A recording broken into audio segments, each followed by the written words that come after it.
with disaster. When you flirt with disaster. When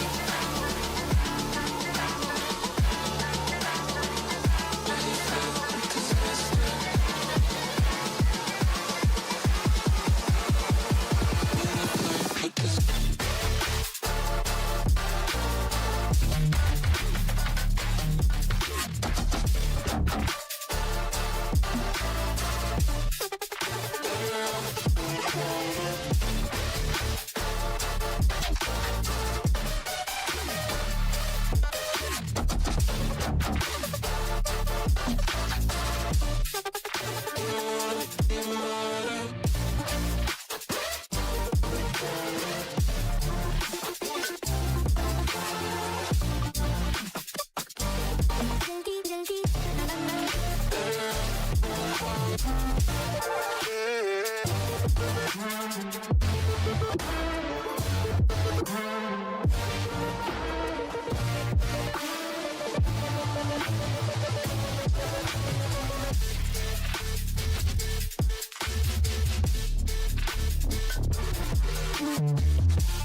When you flirt with disaster.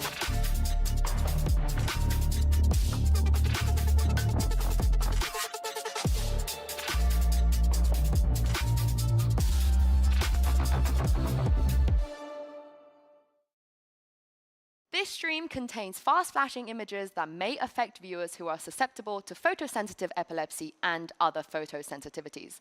Viewer discretion is advised.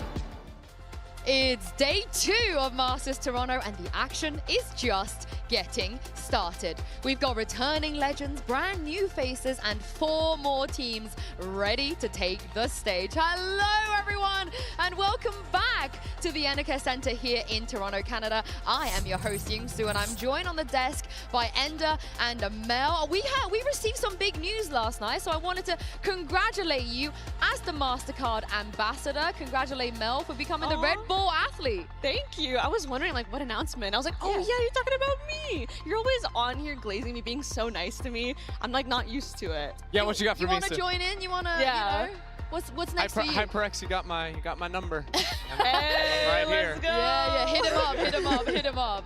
Let's talk about what we saw on this stage yesterday, because EMEA question mark, Mel? EMEA question mark? Cooked, barbecued, Yeah. burnt, everything. What is the acronym? Because you know we have like nearest airport NA. Yeah, I think it might be early Masters exit again. Oh, That is diabolical. I fear. that was insane. That is actually Wow. diabolical. Is that how we really feel after seeing Liquid and Team Heretics? Okay, if there was any more cope I could possibly provide, it is the fact that Team Liquid did put up a good fight against Billy, and that was with the sub. And we did just get news that things might be taking a turn for the best. Yes, we got brilliant news. Not only is Mel now a Red Bull athlete after yesterday, Okay. Nats has got his visa. He will be joining us and hopefully play on stage. I heard cheers there. I love that. Yes, Nats will be back on the stage. Yeah, and that is the hope to get behind for EMEA, right? You forget, Fnatic, they're coming in later. You can get some hope for them too, but Nats returning to the global stage with Team Liquid is hopefully going to be the glue that holds this team together. Yeah, if nothing's going to help us, that is the thing that's going to pull us out of this rut. But if we take a look at the bracket, things are starting to heat up. And just to remind you guys, with another win for some of the teams that have already won, they will be advancing straight to playoffs. And for the teams that don't end up getting a 2-0, there will be a draw show and at the end of today to determine who they'll be playing in the next round. Yeah, see what those matchups are going to look like. We've got some potential bangers and like regional matchups reconvening against each other, so stick around for that. Don't miss it. Any early calls, Mel, from your side? I mean, I feel like I was going to say Team Liquid out, and then I saw that Nats is going to be playing here, so now it's looking a little dicey, I'm not going to lie. I mean, I'd have to think about it. I feel like obviously depends on how Wolves does today, but I think a lot of people are saying Wolves 0-2. And I know you're not one of them, but... I'm not. But I want to know what you guys think. And that brings us to today's MasterCard fan poll. We want to know which of today's squads you think can make it out of Swiss stage with a clean 2-0. Scan the QR code on screen to cast your vote. And make sure you use the hashtags VALORANT Masters and VCT so we can feature you on the show. Yesterday's poll, I was a little bit surprised. Yeah, didn't do too hot there. Yeah, but hopefully after seeing Bilibili, we can have some more, hope for the SEN region. And while you guys answer our poll, it's time for us, me, Mel, and Ender to answer some questions. It's a Toronto pop quiz. We've got some multiple choice questions, of course, about Toronto, our host city. I've never been here before. Have you been here before? Me neither. Nope. Yeah, so you're going to have to carry us in this quiz. I'll try. I only been here for a year and a half, but maybe I'll phone a friend from the audience to help me out. Okay. Maybe we can get the audience to help us out here. Let's start with the first question. Any baseball fans, you guys? I mean, I played baseball all my life, but I don't know much about baseball stadiums. All right, but do we have any inklings here with our first question? I'm just gonna go ahead and take A out, just process of elimination, because I'm definitely sure that is not the largest stadium in Ontario. Okay. That's one. Okay, then I'm taking B out. I'm taking B out instantly. It's got to be Peanuts. I'm thinking Peanuts. That seems just so random. Like this random stadium just hosts Peanuts for the first time. Like that seems like it'd be right. All right, let's go for C, being the first baseball stadium to serve Peanuts. Oh my God! Oh no! Wait, what? It's a terrible start for I did not realize Babe Ruth was playing baseball in Canada. I'm gonna be honest. Is he Canadian? No. No. The more you know. So why is he playing his first game here? That's crazy. You're That's not insane. Canadian. You I'm live not here. either. Okay, fair. There we go. Let's move on to the next question here. How tall is the CN Tower? Anyone in the audience, do you guys know this answer? How tall is the CN Tower? Can I get a cheer if you think it's A? Oh, no one cheered. Oh my God. Can I get a cheer if you think it's B? Oh, one or two. Can I get a cheer if you think the answer is C? Oh, okay. Oh, it's C. It's C. That tall. Okay, I'm going with the audience. I'm going with the audience. C. Let's lock it in. Okay, you'd have to. Whoa, Oh my God. God. Come on, guys. You betrayed us. That's brutal. What is this? We got trolled. You'd have to stack me on top of myself, I think, like 250 times to be able to reach that. Oh, so like 800 times for you. Yeah, I just need everything in Ender measurements from now All on. right, let's do this one then. More real than feet. Which of the cities is larger than Toronto? And I'm not trusting the audience this time. I feel like it's not C. Absolutely not C. I feel like Chicago. I feel like Chicago and Toronto are like sister cities. Oh, okay, wait. They're saying it's A. So No, we go there B? are Sentinels No. players taking the stage, Mel. That's what the cheering's for. Okay. I was They love saw Chicago. Zekken. They saw Zekken. Yeah, That they makes saw total Zekken. sense. They don't care about our silly little games. But Nice, you're though. correct, Mel. You're actually correct. Thank God somebody brought their brain to work today. So Mel has put us on the board. Who? Oh, no. Wait, it's a real I should person? know this. Tim Horton's a real person? Oh my God. This is shameful if we don't know. What I will say though is I've sampled some of the delicacies of Tim Horton, and I am a fan. Yeah, Tim, good job. Keep doing what you're doing. Do you have any inklings? I'm gonna say not A. I'm also gonna say Yeah. not Okay. A. Shakes hand. Okay. Down to unite on that front. I feel like it's where's gotta be Jonah C. P when you need him? I feel like Jonah P would know this, right? He would know this. I'm going historic fur trapper. I'm going with that one as well. It What does seems that a little mean? random, but Fur trapper, Yeah. like beavers and stuff. We have a very different definition for that word in my country. But all right, it is. I'm sure. See, now that's shameful. so we're all going to jail. It was nice knowing you guys. Maybe It's been someone's great got me on being here. bail. Do you know what? I just want to, as an appeal to the audience here, please don't hate us. You know, you guys have been great, super welcoming. Shout out. Emily was giving away these like bracelets, yes. Masters Toronto bracelets. They're kind of fire. Like, I got two as well. I got two as well. respect. I have some. You have to believe me. I just Belle. forgot to put them on. No, Don't it's jail actually us. a little too bare. Give me all the bracelets, please. We'll do it tomorrow. It might come as a surprise after how we did that, but Mel, Ender, and I are indeed actually forming a quiz team. are? Help. We are. We are. We When? sent Uber to sniff out if Sentinels, Zelsis, and Arate have what it takes to make the cut. Welcome everybody to this edition of Lightning Round, where we take some of our pros and see if their buzzer fingers are quite as fast as the trigger fingers. I'm here, of course, with Zelsis and Narrate from Sentinels, boys. Good to have you with me. Who's the quiz master between you two? Oh, okay. For sure. It's for sure him. For sure. We got Einstein over here. Okay, well, you're just deflecting the attention. I mean, bro, just what am I supposed to say? Like, it's just a game show. Like, he's old as hell. Like, how am I?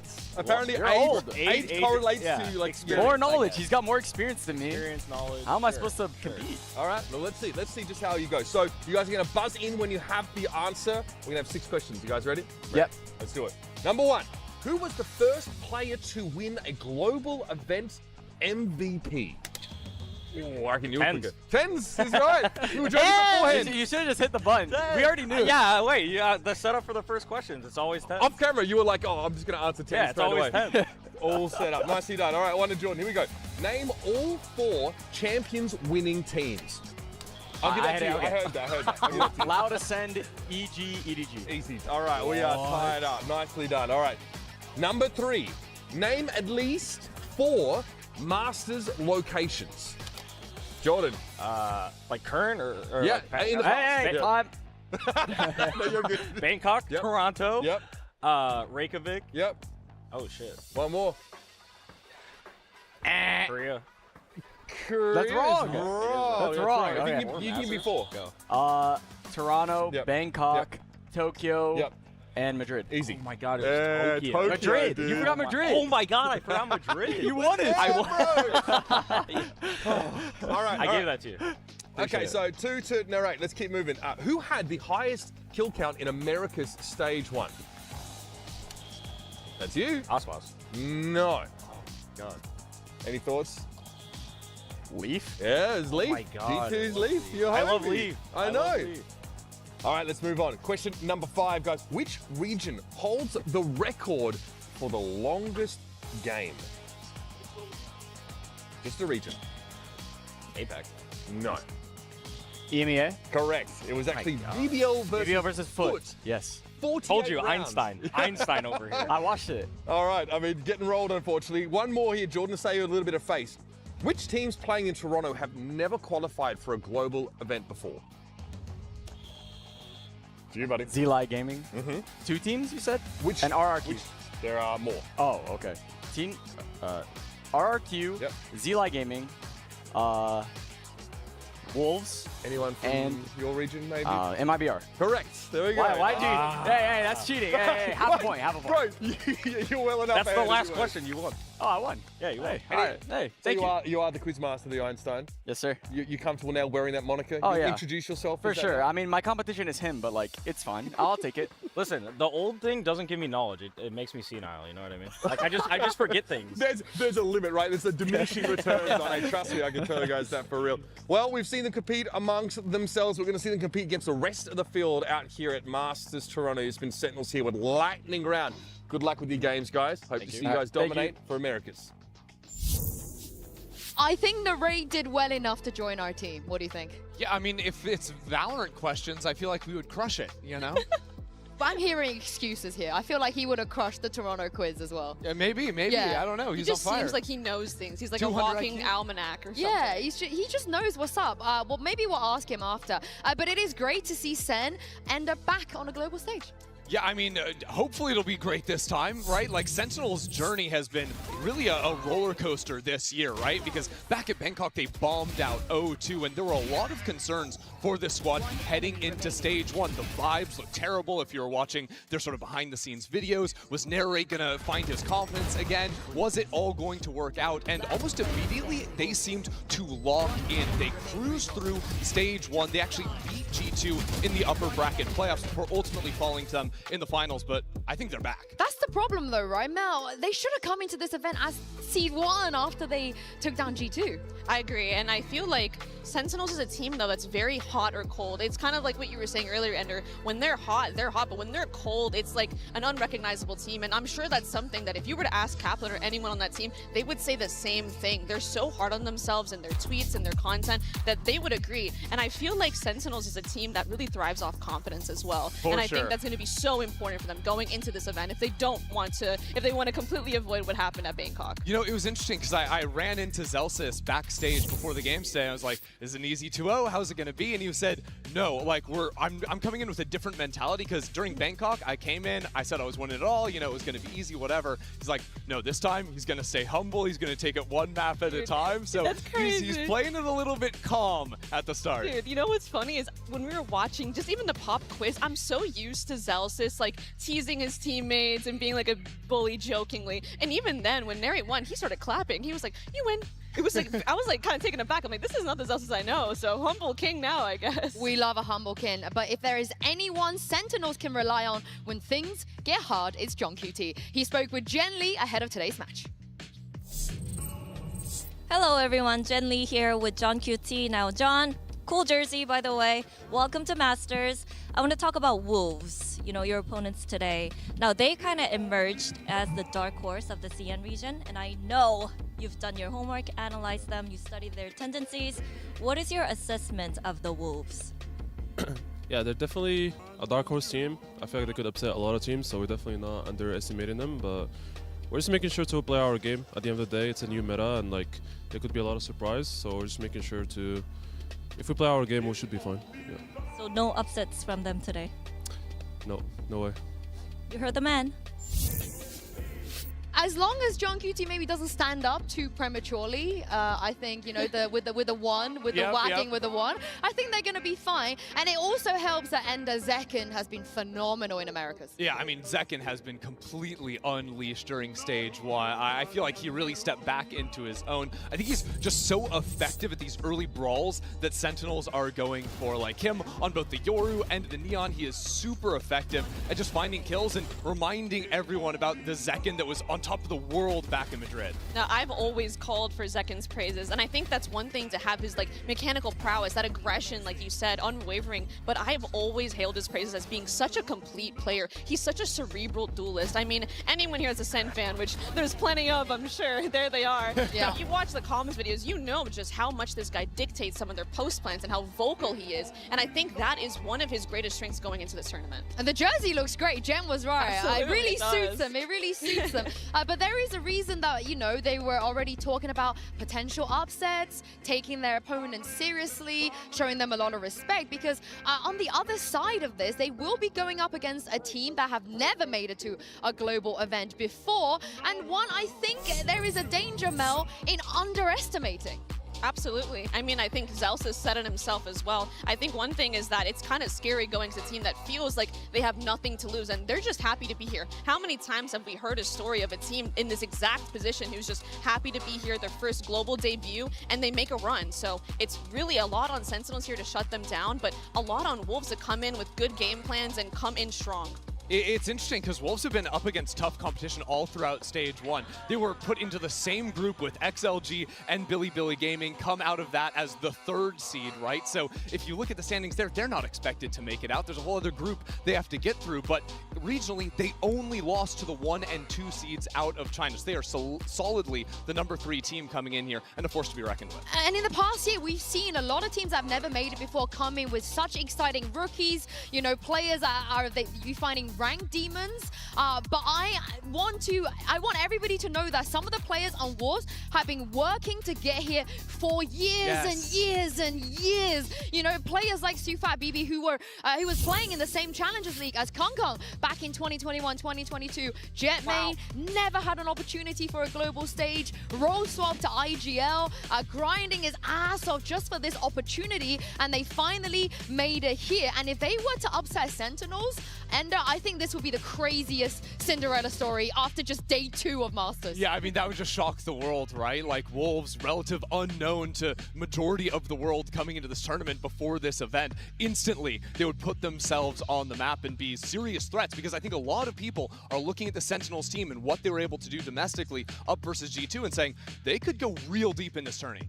I think it's a careful balance you do have to strike if you are Wolves, though, in the sense that, yes, all that work you've done for years and years, like you said, Yenzu, have built up to this very moment. But do you want to put all that pressure on yourself now, or do you want to bring it back a little bit and come to reality like, hey, I'm happy to be here, I'm just here to play? Or are you going to go full in and try your absolute hardest to make that Cinderella story a reality? And of course, you know, we just saw on our screens, we got Sufat over here, Spring, who's been around for the last 5 years as well, hugely popular in VCTC, and the fans love him over there. Of course, we've seen Lysor and Jakob on the global stage before, and Juicy, the youngest player in the tournament, but somebody who everyone has wanted to see on this stage for quite a long time. I love that little matchup of old and new on this team, right? Because you've got all those veteran players then paired up with the rookie, right? And I think that this team just works so nicely together. There's a lot of flexibility, I think, in the terms of the agents they can play, especially if you're looking at a guy like Spring. He can play everything. He was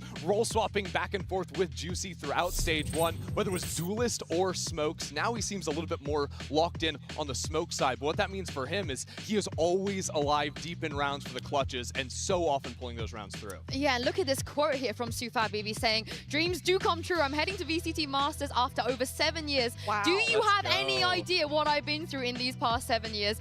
The purple looks so beautiful. He is coming in at the age of 25, Mel. Normally, with these players on their first global event, they're like 18, 19. So a long time coming, and I just want the fans to get behind him and see how he can IGL this team up against the likes of SEN. How can you not? Like, that is such an inspiring story. 7 years in the making to make this stage. That's such a special moment for him and the rest of his team. And I'm sure they want to do it for themselves, but also do it for him. Yeah, I mean, you look at like similar stories in the past, I feel like, right? Even across the stage with like a John QT that had fought through tier 2 for so long, finally got there. Well, his first Masters, you know, he's up there winning the whole thing. So let's see what Wolves can do here at this one. I think winning the whole thing will be absolutely insane for Wolves. I'm not going to write that out, but for Juicy, you mentioned him already. A lot of flexibility coming out of him as well. Of course, when he was sort of competing, the rule of having to be 18 came in, so that's why we haven't seen him in tier 1, but now he is there. One of the best players we've seen in that region. Yeah, and you're going to see him play a wide variety of duelists. You're going to see the Neon, the Yoru, the Jet. I mean, the Raze too, but I'm a big fan of his Neon. I think the way that Wolves like to play with Juicy, similar to Sentinels in a way, is it's a lot about these just start of round full-on brawls. 4 or 5 players getting ready to take space, take a fight. That's going to be Juicy leading the charge, and then they'll freeze, and he'll just start creeping forward, walking, looking for that next contact fight. So he's a very versatile player in that regard too.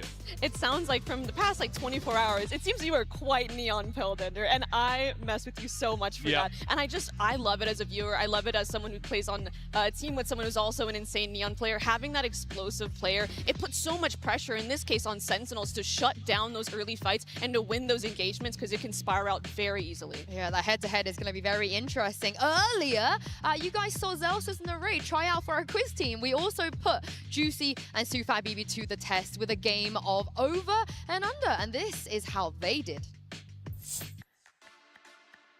Wolves have made an incredible run to make it here in Masters Toronto. I'm now joined by Juicy and Sufat Baby to put them to the test and see how much they've been paying attention to the stats of the game. Now, it's very simple. We're going to call this over and under. I'm going to give you a stat and a number. I want you to tell me if the answer is over or under. You ready? Yeah, ready. Okay, let's go into it. I'm going to test you a little bit on a player from your region, from SEN.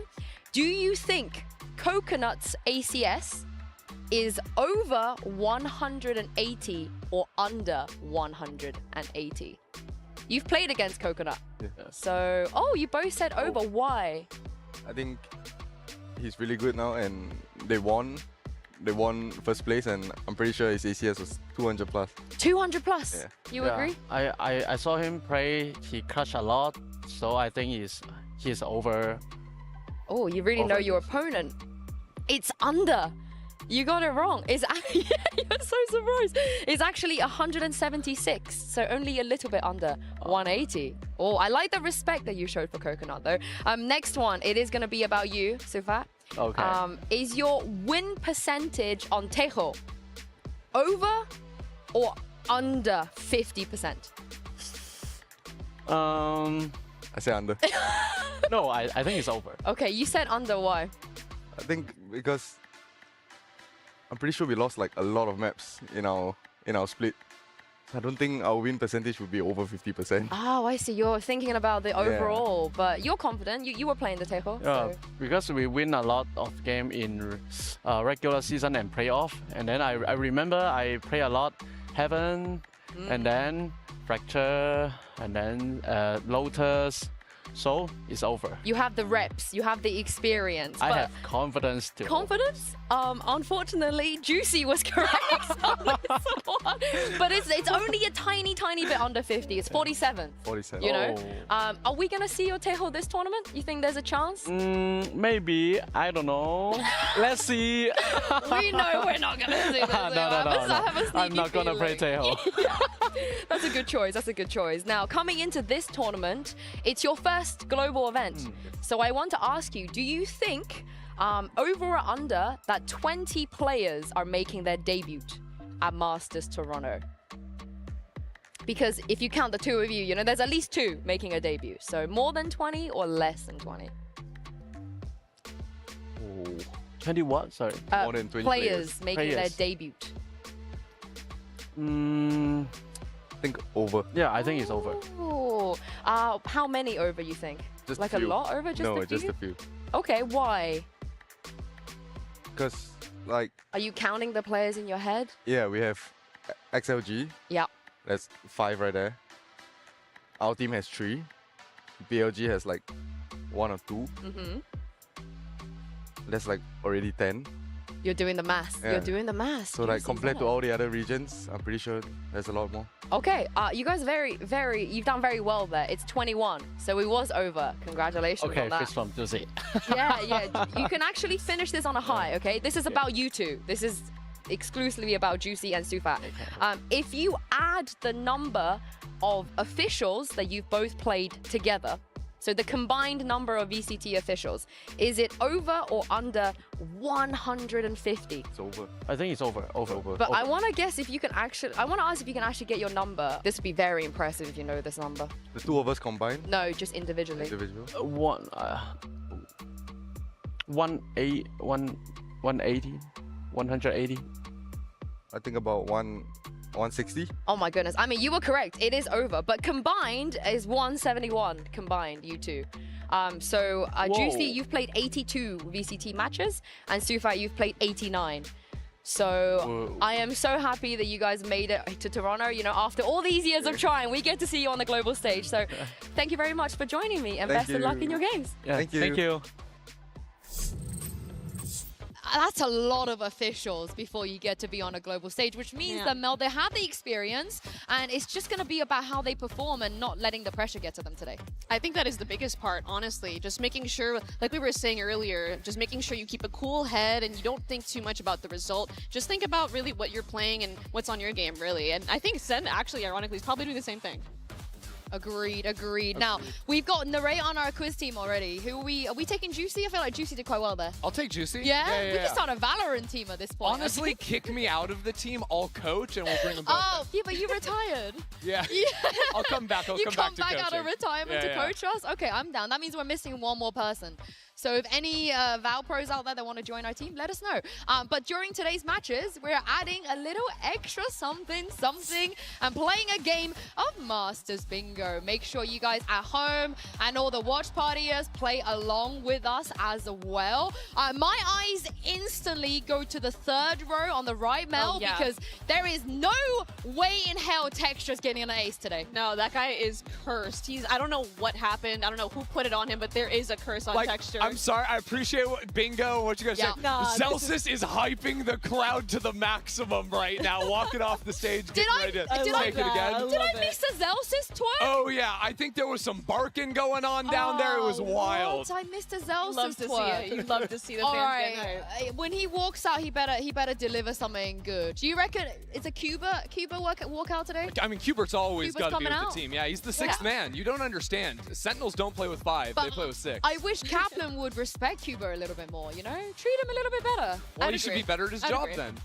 Oh, What did Cuba do to you? I mean, That's some like crazy. when look if the strats aren't working, it's Cubert's fault. I'm It is sorry. never Cuba's fault. How could you? I cannot believe this slander don't make the from rules. you. Yeah, I'm glad you don't make the I rules. know it's not Cap's fault. That's why. All right. I mean, we already heard here the fans here in the barricade giving a big cheer for Sentinels. We are actually moments away from the walkout. So make sure if you are in the building, head down over to the fan zone, join in on the atmosphere, and you get to see the players walk out, which is going to be very, very exciting. And whether Cuba's going to be there, I reckon he will. My money's on Zelsus maybe carrying him, you know, on his shoulders or something. But for now, it's time for the results of our MasterCard fan poll. Earlier, we asked you which of today's teams will have a flawless Swiss stage. The results are in, and you guys, we bumped up the 3.3% for CN team to 5, which is nice, but it is overwhelmingly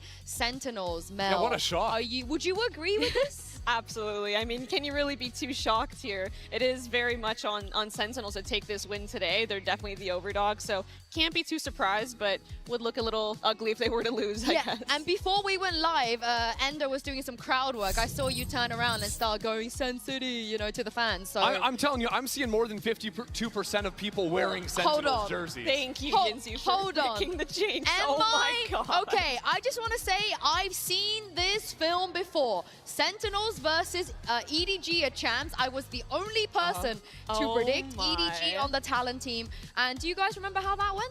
I'm sorry. Do you want to remember? start? Do you want to stop living in the past? But It's a different tell me team. how that It's went. a completely different team. It doesn't matter. It doesn't matter, Sue. This is 2025. This is Toronto Sentinels. It's just, it's a win. I smell a curse, and I think you're responsible for it. No, you broke the curse. Thank you for Thank you. choosing Wolves. Thank Now we you. don't have the Thank you. guarantee. It's We're very very good grateful work. for you. Is that how we want to play it? Okay, Yeah. we will see. We will see. Probably you guys are going to have the last laugh, but hey, I believe. Now, today, 8 players will be making their Masters debut. It's time to see who out of those have what it takes to shine on the biggest stage in Valorant. Get ready, everyone, for Sentinels versus Wolves. Genji will then be taken on MIBR. It's time to kick off day 2 of Masters Toronto.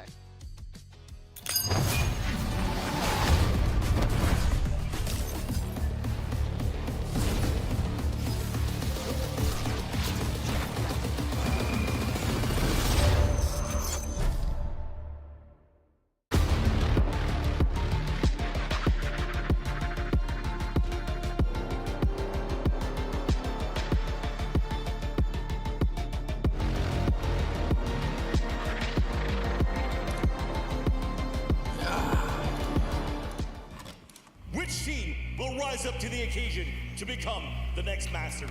Assalamualaikum. Toronto, let's get this started! 뭔가 MIBR을 맞춰서 경기를 한다는 느낌보다는 그냥 저희가 준비하던 대로 사실 저는 뭐 앞으로 무엇이 걸려있다 이런 것보다는 사실 저는 지금 당장에 있는 상황이 되게 중요하다라고 생각을 하는 사람 중 하나라서 일단 매 경기가 저한테 있어서는 너무 소중할 것 같고 I like to take the leadership role. I think it's something very important. I want my team to be feeling well so we can do well in the matches. Right now, I think that's my role outside of the game. 근데 뭐 사실 그러니까 아스파스 선수 자체는 되게 많이 리스펙하고 엄청 탑급 선수라고 생각을 하긴 하지만 뭐 그렇다고 해서 저희 팀원들이 뭐 밀린다라고는 딱히 생각을 안 해가지고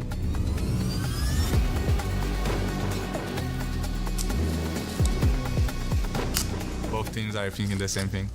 What edges out the victory in those moments, I think it's the team that is more prepared than the team that has a higher skill ceiling. MIBR에는 이제 아스파스가 있다고 말을 많이 하지만 이제 젠지엔 내가 있다고. Sentinels, can they do it? I think it's important to recognize that you can't be perfect, no matter how planned you are with what you have as a team. SEN, dropping like flies! The other team could throw something at you that just destroys that whole plan. But I think you should just keep trusting your gut and keep playing. I think to win the mental game, you need to be in a higher spirit than the other team.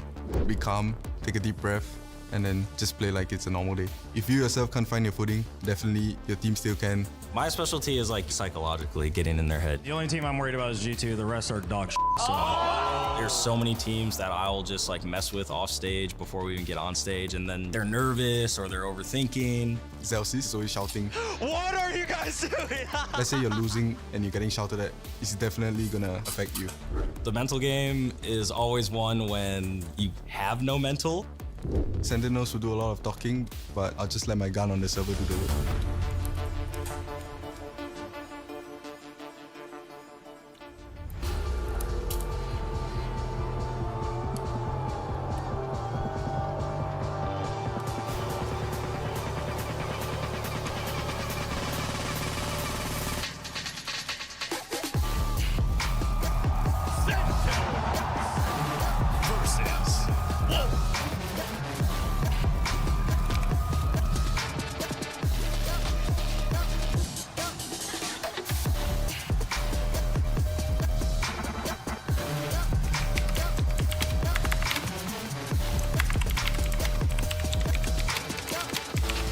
Wolves have never made it to a global stage before, and their first opponent will be Sentinels. Talk about rising to the occasion. Usually, I don't think teams want to even face them, let alone making their debut against them. Not at all. You couldn't come up with two different stories for these two teams. The first time for Wolves and for Sentinels coming back after bombing out of Masters 1 in Bangkok. Now for them, failure isn't an option again. This is what they must do, win here to redeem themselves. Yeah, and now if we talk about the meta of the game, the map pool, some people might be looking at this team thinking, what is John QT going to play? But they don't have Fracture anymore. Sunset is back, and this is a buff for Sentinels. Absolutely, they've been this patch has really benefited them in the map pool change. They used to permaban Fracture, but what I'm really looking at is how that info initiator role is going to play out between Narrate and John QT. Yeah, because, I mean, there's options, right? Are they still going to be playing double initiator? Is John going to be playing Sova thing? Probably not. He's going over to Breach, letting Narrate play a Sova. That makes a little bit more sense.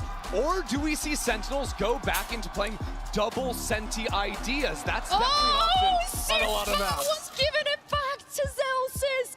How many times have you seen that? Matching him on the vibes already, Mel, but the server is where it's actually going to count. Yeah, I mean, like they said, I'm going to have my gun in the server do the shooting and speak for me, so I'm really interested to see if that's going to be the case here for Wolves. Yeah, but Mel, you can speak a bit to this as well, like playing on a big stage like this, like when already the adrenaline is pumping before you get in the server, that game can explode so quickly, right? Your heart rate is bumping. Those first rounds can either give you this huge high or drag you down to the ground. And I love that the IG on the war side is not afraid to answer to Zelsis' energy. That's exactly what I was thinking, Yinzu. I think that normally one of two things happens. When someone like Zelsis is yelling at you from across the stage and making a lot of big movements with their body, either you try to ignore them and you try to do that nonchalant, ice cold kind of attitude, or you fight back and you show them. And it's honestly, I like doing the latter, where you kind of meet them where they're at, meet their energy with your own, because that honestly lets out a lot of your adrenaline, and it's just fun. I mean, at the end of the day, you see them sitting across from you, like, don't you want to say something?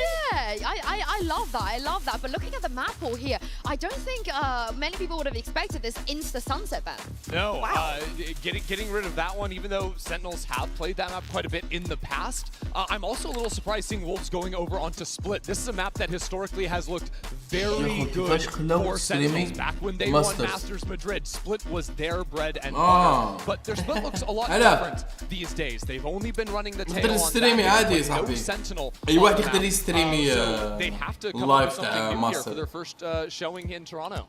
This video has me completely off guard to seeing Icebox as the decider, and also Lotus. I think that's a map that these teams aren't necessarily. I think Sentinels is a team that doesn't necessarily like to play Lotus that much, and Wolves is someone that does. So it must be that there is a lot of going on in the scrims with the new patch, with the new maps, and with the lack of Teo here that has completely changed the map pool. Yeah, and with Pearl, you know, there's a different conversation today. Both teams, they love to play Pearl, but even if you have all of the experiences in VCT-CN on Pearl, do you dare to take Sentinels on Pearl? That is a dangerous prospect. I don't think I would personally if I was up there, but these Sentinels, they've been looking strong. And honestly, I kind of want to hone in on our first map of Split a little bit, because it was interesting looking at Wolves. They earlier this year were playing no Taeho, right?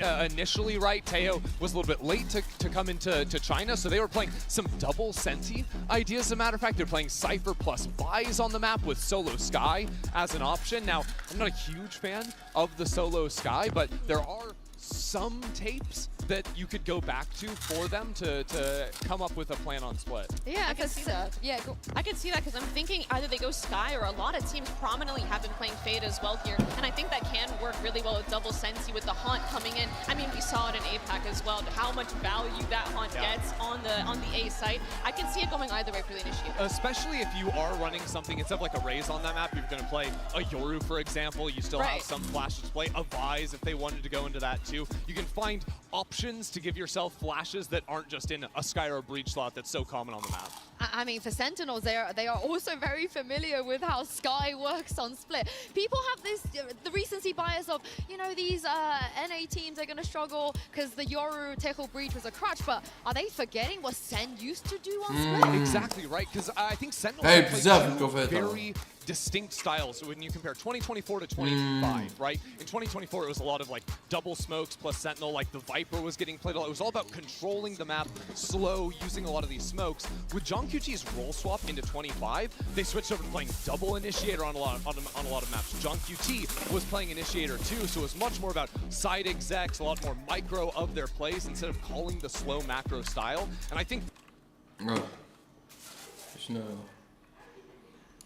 with Taeho out of the meta, they could very easily pivot back to that old style. Exactly, and I think a big part of it is what you just said, is pivoting. And I think Sentinels is a team that is so storied on Split. There's so many historical matches that so many of us have loved and rewatched over and over again. And even teams in Tier 2, Tier 1 have watched to learn from. And I think they're a team that really, truly understands Split top to bottom, regardless of comp, because of how many cons they've played and just how good they are on the map. So I'm honestly shocked, and I really think that Sen is going to take Split. Yeah, but that's what I would love to see, the reason as to why Wolves felt confident enough, right, to just go in there. And we've heard already from some of the players, you know, the coaches have been doing a lot of counter-stratting, they've been on it, and Fade is definitely somebody we expect to bring in something, a good game plan, so to say. Yeah, I think the scariest thing for me looking at Wolves is sort of how they play their mid-rounds, because a lot of teams in the mid-round, they'll show some like fake information, they'll try to throw you off. Wolves usually just go dead quiet, and they'll start slowly creeping forward. So it can be very hard, especially if you're playing a more passive game style on the defensive side versus Wolves, to actually know what they're doing, and that's where they can be so lethal. And I think that contact style of play that they're going for can be countered by Sentinels if they get that off online early, and if they win those contact fights, rifle v rifle. Well, we are into Agent Select. Just to remind you guys, it is live. The gray right now is the hovers from our players, and Yukal and Juicy have already locked in. Please give me classic Sentinels John QT back on Cypher. It's so, this is just too tried and tested at this point, right? I mean, the second Sky hovers has me wondering a little bit that it has to be a the little roles bit are of cooked play up here. I mean, I'm refusing to believe that. Spring? I'm refusing to believe it. Oh no, Spring was for a second hovering the Waylay over there, but the Viper wouldn't surprise at all. He's been a pretty solid, fragging Viper player in CN. Again, Spring has a lot of experience playing Duelist even within this year. He is so powerful, especially later into a round. I mean, looking at the lock-in, John has locked the Sky. So you've been playing exclusively Taeho on this map this year. It's going to be Sentinel's same comp as Stage 1, just subbing out Taeho for the Sky. I think that makes a lot of sense. Yeah, Narrate's Breach, I remember my own team, we VOD reviewed so much of Sentinels, and how they play Breach on Split is super key and extremely fundamental to how they play their defense especially. Narrate gets so much value out of his reads early on, before the freeze time even ends, where he's going to position himself early to capitalize on those stuns. But the important thing for Sentinels, he's starting on the defensive side, is the mid-rounding, right? When information is taken away from them, how do you actually scout? Sky, not great at scouting. You have the dog and a couple of flashes only to be able to work with, and they don't have a dedicated Sentinel, so a lot of pressure onto Zekin to find the timings to be a human drone to take forward lines, and Wolves are going to try to exploit that. Yeah, and for Sufat, no Taeho, like you said, but the Fade. The Fade coming in, we've seen Fade so much on Split. I'm super excited for this match. Well, this is the true David and Goliath matchup, and the same could be said for our casting duo. I'll let you decide who's who. Take it away, Uber and Wyatt. Last time we saw Sentinels at a global event, they bombed out in the biggest way possible. Talk about road to redemption for this America's superstar team. But Wolves on the other side come into this tournament, White, with everything to prove. They're going in as by far the least expected team to be at this event. People questioning, did they make it just because of the EDG fall-off? Do they deserve to be here? Well, Sufat said that dreams do come true. Everything he's been through for years have led to this moment. What he's been working for, the IGL of this team, seeking an upset win, picking a map that has traditionally been a home for Sentinels since the iteration of the Celsius John QT roster began. Do they have it in them? All right, Toronto, one more time. Make some noise. Sentinels versus Wolves starts now.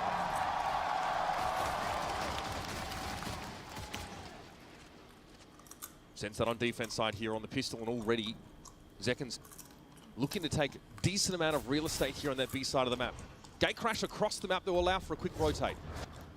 This comp from Sentinels, certainly not lacking in flashes. They can get very proactive, popping out of smokes, past wall. Second right now wants to take contact off. This flash was shut down. Juicy and Spring.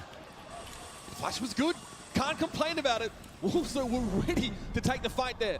Zelsis affected by paranoia, and this is awkward. The wall is dropped. He's going to have to take this fight, and Juicy rips him a new one. John can barely peer out of defense side. Spring sees him cross. Banks trying to get some sort of position towards heaven side now as the plant goes down. The veteran Lysor gets it in there. Bang understands that this flank from YU is likely coming. Spotted output.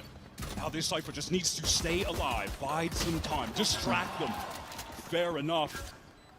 Time is dropping, and I love this reflank coming in from Sufat. Yep, they're on a timer. There's also going to be presence from Heaven. Spring's going to get there! It's Lysor! What an opener! Basically every kill, a headshot there for Wolves. And they were ready for the trap send late at B. There's going to be so much proactivity like that from Sentinels here on defense. So if Wolves can continue to nullify that, flash turned by both players, quick on that reaction. And look at these taps from Lysor, who is by far the most experienced player on this Wolves team when it comes to international events. Every single one he attended with FPX in 2024. That experience is going to need to come into play to keep the rest of these guys in it. He's been such a consistent force for them. Tech pulls down on the stage. A keyboard issue being cited. So we have at least a chance to try and establish ourselves now at the start of this game, because John QT picking up the sky here. Obviously, we're very used to seeing this team just force Teho every single map. We got teased a little bit in Agents, so they think maybe we would head back to the Cypher. But this is the look that SEN have sort of settled on. Obviously, Zekin still going to be on that Yoru, a huge component of their run. A big recovery when they got back to the Americas region after that shocking start in Bangkok. Can he carry them further? One of the big gameplay narratives coming into this year with Sentinels, when 10 Sauce departed, they need to reformat how they're approaching the game, was why is John not playing Sentinel when you have Narrate coming in, who was such a great initiator in EMEA last year? And at times it certainly felt awkward. The fans of the team, when they were in a bit of disarray, were questioning those role swaps. Is that the reason for some of those early struggles? And it all made sense when John was able to pretty much play Teho on almost all the maps, occasionally playing the Breach, and Narrate will pick it up, right? And that just seemed to smooth things over. So now that we're back in a Teho-less world, will things be as smooth as they were for SEN when they were the only America's team to beat G2 in that first stage? Or is it going to be an adjustment period for them? Conversely, Wolves also were a really Teho-reliant team. They're playing that Agent in the past on most of their maps as well. Tech pause sorted. We're going to be jumping back into the game now. It's Wolves, of course, on their anti-eco. Brought up a couple rifles, just going to leave that Ghost towards Spring, who's going to be surely trying to lurk, take a couple engagements with no upgrade here.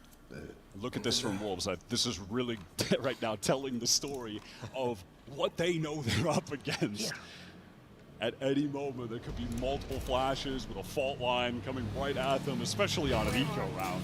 So they are taking their sweet, sweet time. We're already 40 seconds in and they're chilling. Delta took a big hit there. Some spray potentially as the Poison Orb came up in mid. That trap wire indicates that Wolves may not opt to stay at the A side. They're hoping to tease something out. Here's a flash mid for a re-clear. Nothing spotted by SEN. Now they'll disperse a little further. At least Zekin will move back towards heaven. That's a ping from Wolves, though, in mid. They're starting to make this move on A. We are down to 45 seconds, so there is no map control right now for Wolves. Look at SEN. They've read the situation. They're pivoting over, and certainly that trailblazer are broken, though, now. Now time getting a little even lower. Where do Wolves go from here? Hit by the fault line, unable to make that execute onto A, but Spring has started to create an opening here through mid. SEN are responding, though. They're on the full rotate. Now Spring is going to beat them there. The rest of the team should be able to get to heaven. Do they have a smoke to actually cut this off with a molly? That will do the job. 20 seconds to cross into the site. Still time is so low. Horn confirms no players for Sentinels are in this part of the site for now, so in they go. Lysol just want to stand up over towards here. That defense spawn choke. 10 seconds left. The attack side will have themselves a plan. SEN not able to create any trap opportunities early in the round. Only equipped with classics. There's not a whole lot to be done. These guys are giving me some serious anxiety with that late rotate. SEN were stacked up and ready now. It's just about Wolves cleaning this up with ease. Spring and Lysol going to be grouped up here in the back of sight. They're going to be facing down a bunch of classics. This should be easy enough for them, but Dorain's able to find Juicy. Guiding Light goes in, does find a ping. But the wall gets thrown up here by the attack side. They can sit happily behind that now, and they handle Sentinels, corral them into the site, and walk out of the round with 3 rifles. All of the important guns carried over from Wolves. Dangerous for a moment there. SEN were so aware of what they were doing, and that was a round where Wolves, it was looking like they were a little too apprehensive about how offensive this SEN comp is going to be on defense. But once they're set up here, that wall to play off that you called out is really going to simplify things for Wolves. And credit them, I mean, they did get to this site with everybody alive. And it's a pretty clean anti-eco overall. Let's get into this bonus round. One thing we're looking for is we're looking to see if Wolves can make adaptations on the fly. In the past, they really stuck to plan A and didn't really change things up when things got weird mid-round. One of the criticisms has been leveled at them. And certainly one of the reasons that the run to get here was so volatile. You know, winning a clean 2-0 over Billy, qualified and losing 0-3. Here's Juicy trying to press up towards mid. An incredibly aggressive player, specifically when he's on this duelist, on this map even. He is a menace. Look at his space. Juicy's getting a lot of room up mid, but Zelsis plants his feet, ready to receive him. But at the same time, the push is coming to the B side, but bang, is hidden. Spring is so aware. Oh, that's straight through smoke, Lysol. You can't be doing that. And now Zekin and John are a little bit split from each other. John attempts a volley and YU just blows him up. Zekin just has to walk away with his gun intact. There's not much else to do. Free little upgrade for YU on the bonus round conversion. Zekin forced to save. Bank broken for SEN. Wolves with all the momentum in the world early. What a play from Spring. Now he is a man on this team that shows absolutely zero fear. Reckless abandon at times. Often getting him punished, but feels just as often when you watch this guy. He is going to outright win rounds for this team. And I just love that awareness from him, realizing that Bang is going to be playing around the cloud that he had up. He drops and he's posted for the duel. That is insane. He's the kind of player, even as a Viper player, that loves to just stand out in the open and take these duels. Sometimes early in the round, so it's been exploitable in the past for Wolves, but in that situation, it was just what they needed to control B. So when you're on attack and you're getting clean 1v1 wins over Bang anchoring a site, you're earning my respect, because these are the situations where Bang is at his finest. Zelsa is the only player for Sentinels who's really able to have any stopping power in that round. As that poison orb came down, he was just too slow to the punch. Rough starting for Sentinels. We've got him mic'd up. That's an interesting decision. We're going to see a lot of stingers on this half by very North America coded of SEN to be bringing these in. Bring them down. The expert region with one of the silliest guns in the game. Blinded. They really want this mid-control, SEN. Have already thrust Zekin straight down. And Wolves was playing, again, very passively early, just like we saw in that anti-eco round. 2 players grouped up towards Ramen, but Zekin's got a pretty far forward off. Bang, Sufat's able to spot it out though. Of course, Gate crashes away. Now Wolves do have to re-clear mid to some degree, but they're starting to encroach on A, and they've got a local player advantage here. Juicy has worked some nice space here. Ryu spamming through. SEN, again, they are rotating heavily to where Wolves have made noise. This is really reminiscent of that eco round they had earlier. They are stacked up on the proper site, and it looks like Wolves want to force the issue. Oh, this could be dangerous though. Second from within the dark cover, but Juicy takes the fight to them. That, however, though, is where the Stingers thrive. Juicy is cut down. 40 seconds left in the round, and here at least Wolves are changing things up. You'll note that Lysor has taken the spike across towards mid. They have, though, left Spring here. 30 seconds left. Does Lysor dare try to take this spike towards B? Do Wolves attempt to pivot? They're going to. He should be able to get a free plant. Doesn't look like Bang is going to be in position to stop that again. They're going so late, man. We've got 15 seconds on the clock, but they should be able to get the spike down. SEN do recover another upgrade. Gun to narrate. Oh my god, this could be everything. He has the gun. This could be everything on the round. The right gets past them, but the timing here is very tight. Siufat is likely to come up behind Sentinels here, and they may not be ready for a bated breath here as Wolves try and close the net. But John wins out against Spring. Siufat has to go large here, but he doesn't have much to shoot at. Sees John. Trigger discipline. Pays off.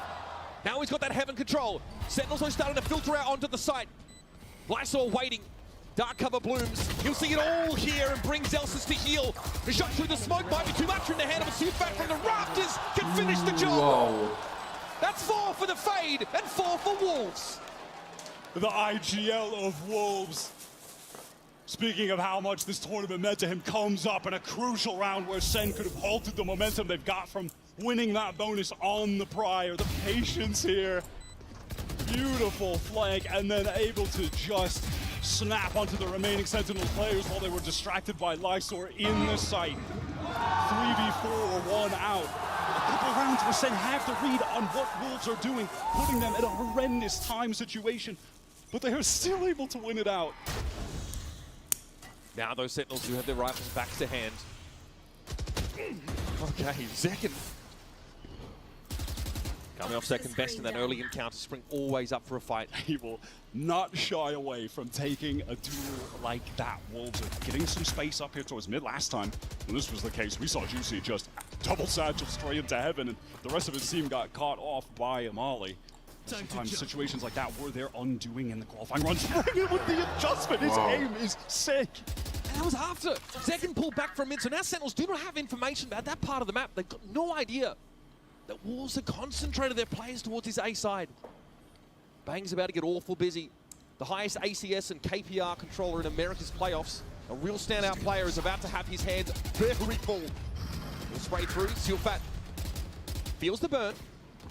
Wolves are milling about here over towards main now. Looking to take that ramp control, but look at SEN. They are going to get some players up ropes.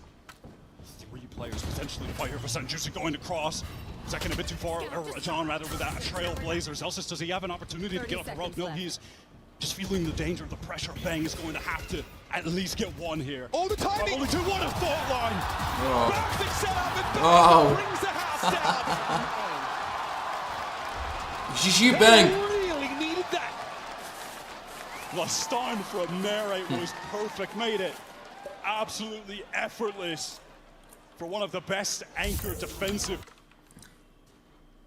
Where Wolves had intentions of going A, this time they commit, and SEN have the full rotate, the full read on them. This is the first time they've actually been able to convert that, though, where they've been able to use that overwhelming initiator utility to halt them at a choke point when they're dropping out of heaven. Still a timeout here called for Sentinels. They obviously want to build off that very important round 5 win. And I think they've probably cottoned on to the fact that Wolves are playing at the speed that should allow Sentinels to set up the traps just like that. Have a little bit of advance notice, providing they can maintain some map presence, get some information in those mid rounds. When we do head back into this on round 6, Wolves are 1 orb away from 4 different ultimates right now. So you have to imagine out of this SEN, they could be setting up a trap. If there's a fight from Wolves to get an orb over to Juicy, maybe get him that showstopper, that SEN are going to trigger some kind of fault line into a flash. Second swinging off that. Something that Sentinels are going to have to consider here. Second struggling with these early encounters with Spring so far, Wyatt. Just a slower start for the Yoru. Keep up That's after being on an absolute heater run in the Americas playoffs. Zekin was an unbelievable duelist there. Early aftershock is going to allow Zekin to press up into main, specifically playing off of that dark cover too. So Wolves are going to have to invest some resources, at the very least this Prowler, to regain space, but that's not enough to force Zekin away. That interesting Viper wall that cuts mid. Wolves looking to make use of that to gain some space, but Zekin eventually has to give up B main. Enough resources committed, and that dark cover dropping. He knows he's in significantly more danger than Wolves going to pivot towards mid. YU has just been ensuring that no one from Sentinels has pushed too far on this A side. They want to go for the split at the moment. This is dangerous. This is the weakest the A site has been in terms of numbers for Sen, where Wolves are actually going to hit it. Bank can sense here. He can sense something's a bit wrong, Wyatt, and risk of getting pinched now as that Heaven control's been effortlessly taken by Wolves. Given over by Sen. This is the position Bang was playing from the previous round. Is Juicy double satchel into elbow, presumably. Oh, it's a devastating push. I know exactly. And there it is. Narrate just handled. Spring is nasty. Zekin and Zelsa's doubled up here. Trying to find a way back in, but that poison orb is going to deny any more progress. And they're just walking away from this. Spring always hungry for more, wants to go for the pre-fire even. I mean, the Sun economy isn't great, but neither is Wolves. They would love to carry all of these guns over. Juicy in that round comes up huge on the double satchel.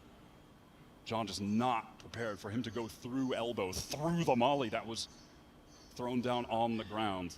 Those are the plays that Juicy will come up with, because he is just so insanely aggro with the satchels. He will commit so hard on those jumps, sometimes going too far. There isn't a follow-up, but when he succeeds, it will outright win rounds for this Wolves squad. And you can see Sentinels insisting on trying to take some control of the extremities. Into B main, Zekin pushed early in the round. Over on the A side of the map, we saw Bang try and get forward towards YU, but the Cypher from Wolves is not giving anything to Sentinels, playing very passive around their trip, and then Juicy with this free, essentially, Heaven control, has a fantastic execution. Even in that moment too, Bang felt like he needed to get out of dodge, back screens. There was so much pressure, so he just had the teleport out and was caught by the spam from Spring, who's at a cool 8-2 right now, 6 rounds into the game.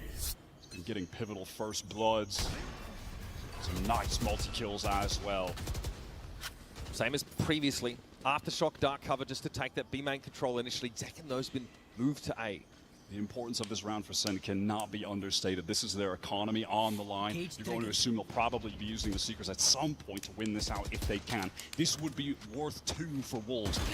Oh, 1 second! He can't even get away in time! YU Anko, too sharp, and straight away we're into the site. Showstopper pop to clear it. Good peek in there from John.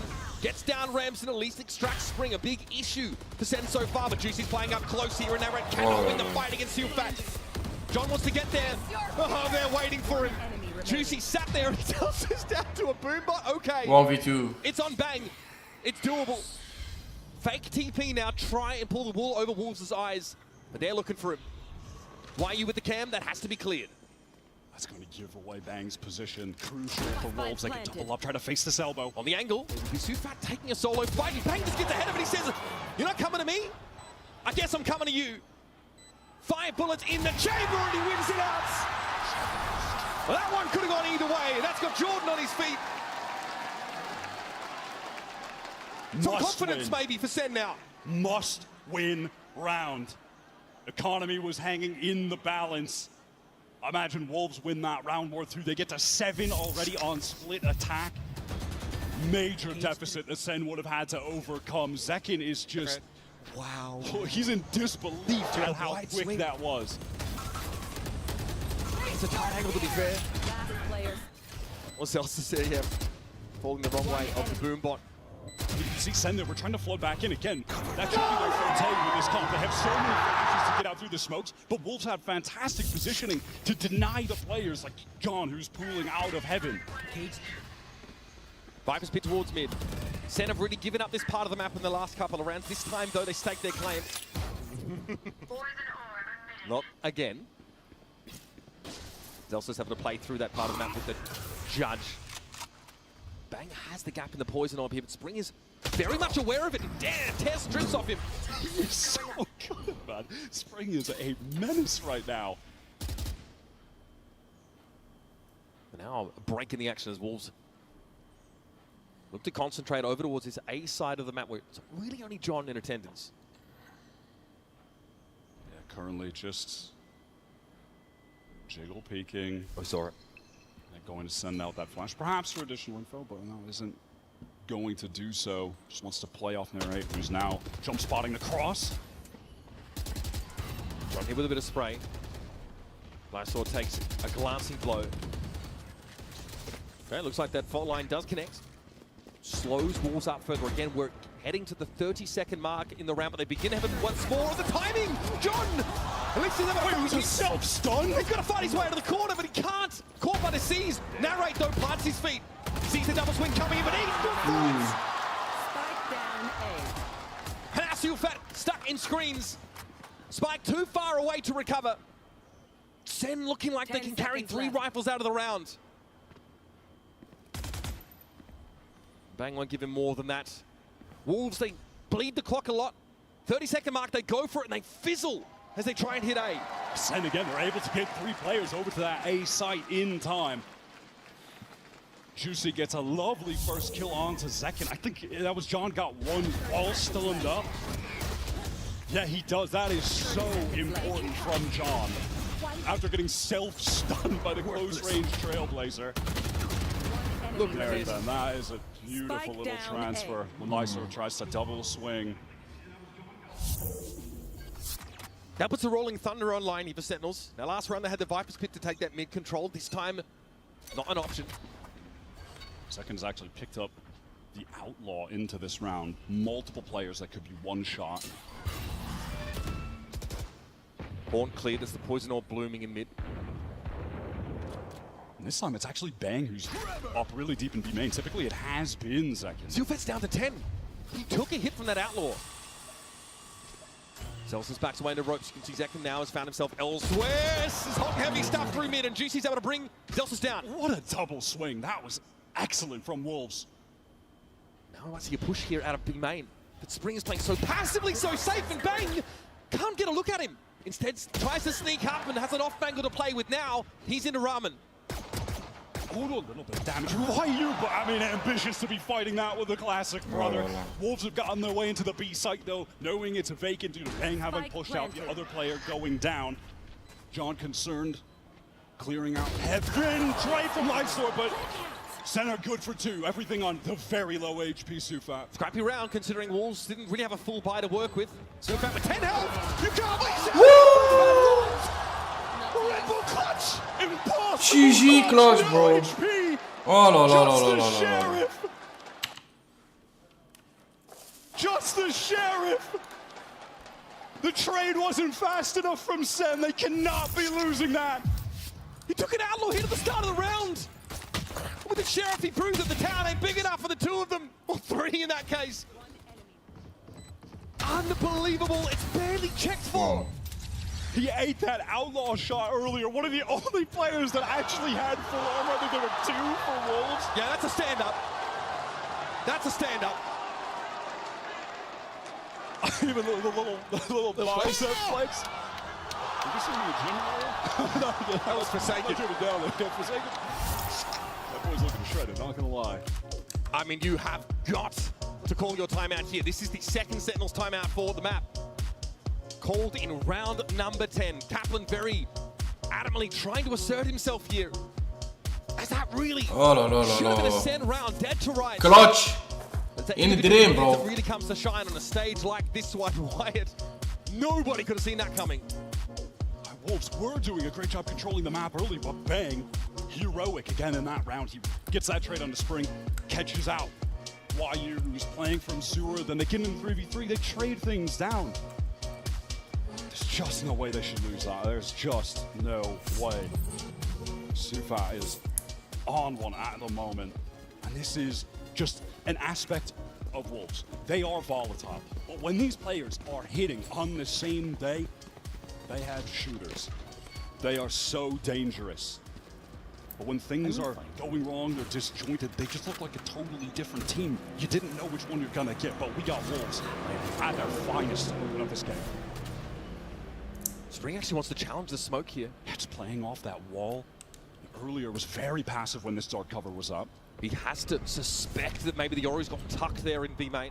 We'll check back in on that story. Paranoia is going to keep Juicy at bay, but Bang still feels like he needs to give up a fair amount of that space. SEN are making a multi-man pivot towards this A site. I mean, typically when noise had been made there, Wolves are just hard committing. You know, they had a couple rotates to B, but that was like 20 seconds left. SEN have typically had a great read on these situations. Once again, Wolves using every second of the round to explore the map, but Juicy explores the Bang's cranium, what? He just takes the fights and wins them. That severely reduces SEN's presence on A. Even John peels up from screens, maybe to go back around, but it's a heaven fight brewing. Celsius seems to know it. It's a really hit there from Lysol that allows Celsius to find his own too. He knows the only way back in the round. He's playing a weird off angle second. Finally wins that fight, Wyatt. Spring has been so dangerous towards B. 30 seconds left. Cam cleared. Looks like the move is over towards ropes here for Wolves. SEN have all pulled back to the B side. This A site is going to be completely open. Juicy, with all of the kills he's been finding, has the showstopper active.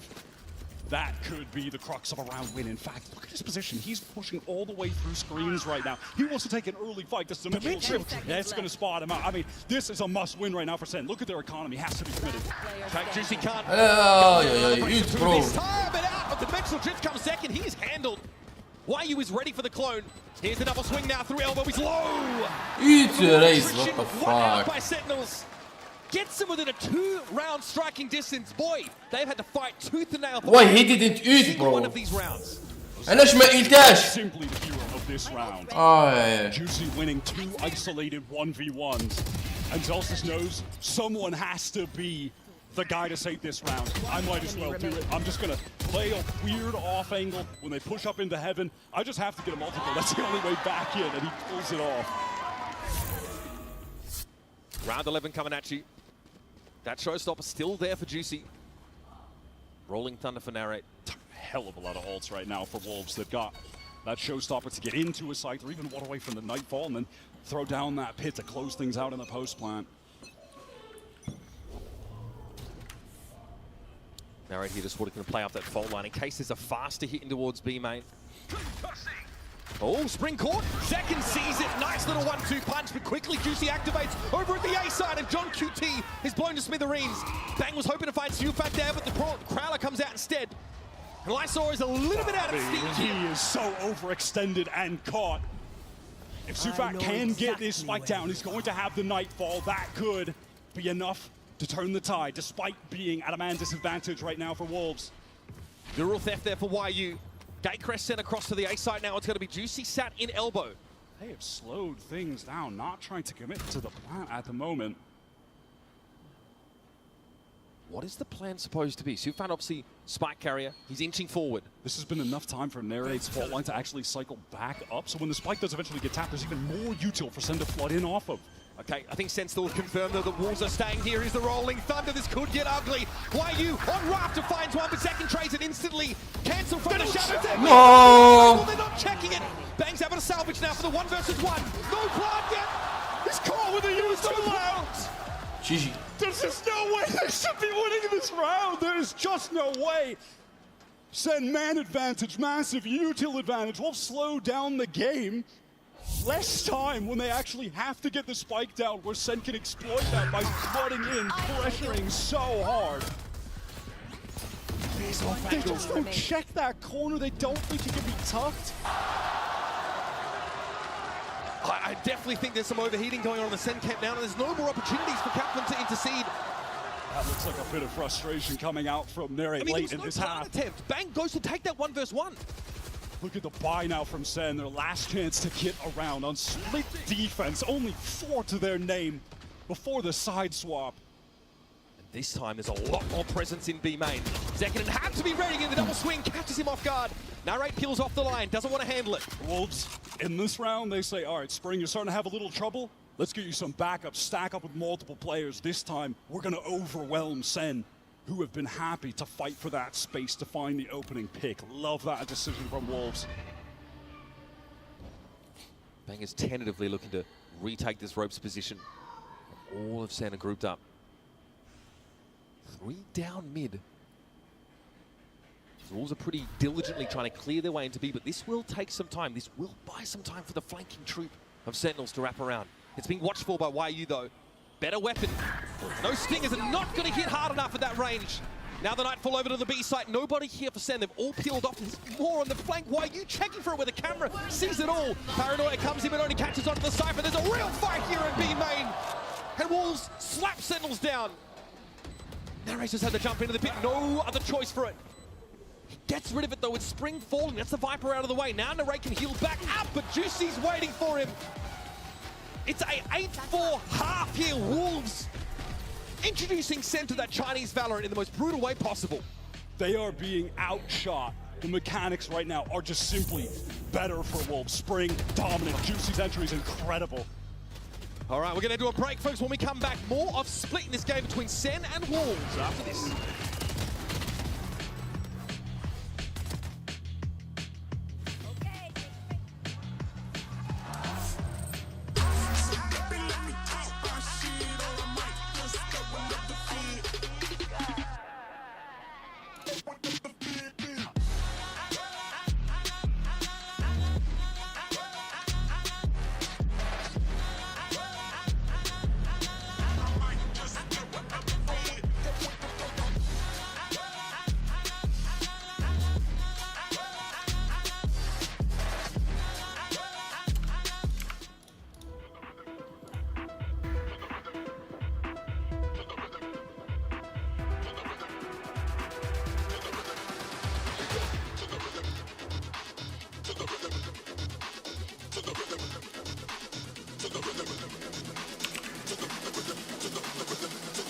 Second half.